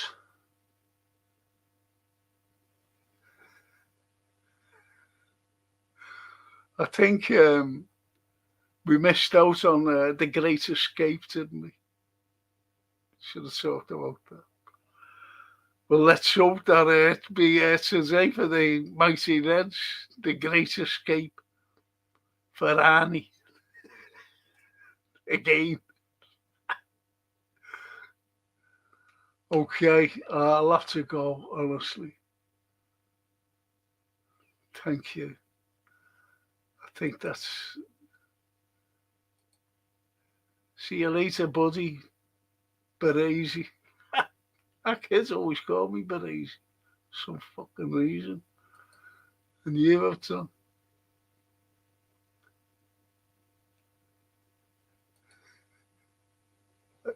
So you can read it like just one or two words and then it just goes on me. I'll see you later. Thank you so much. Thank you, boys and girls. Bye, all.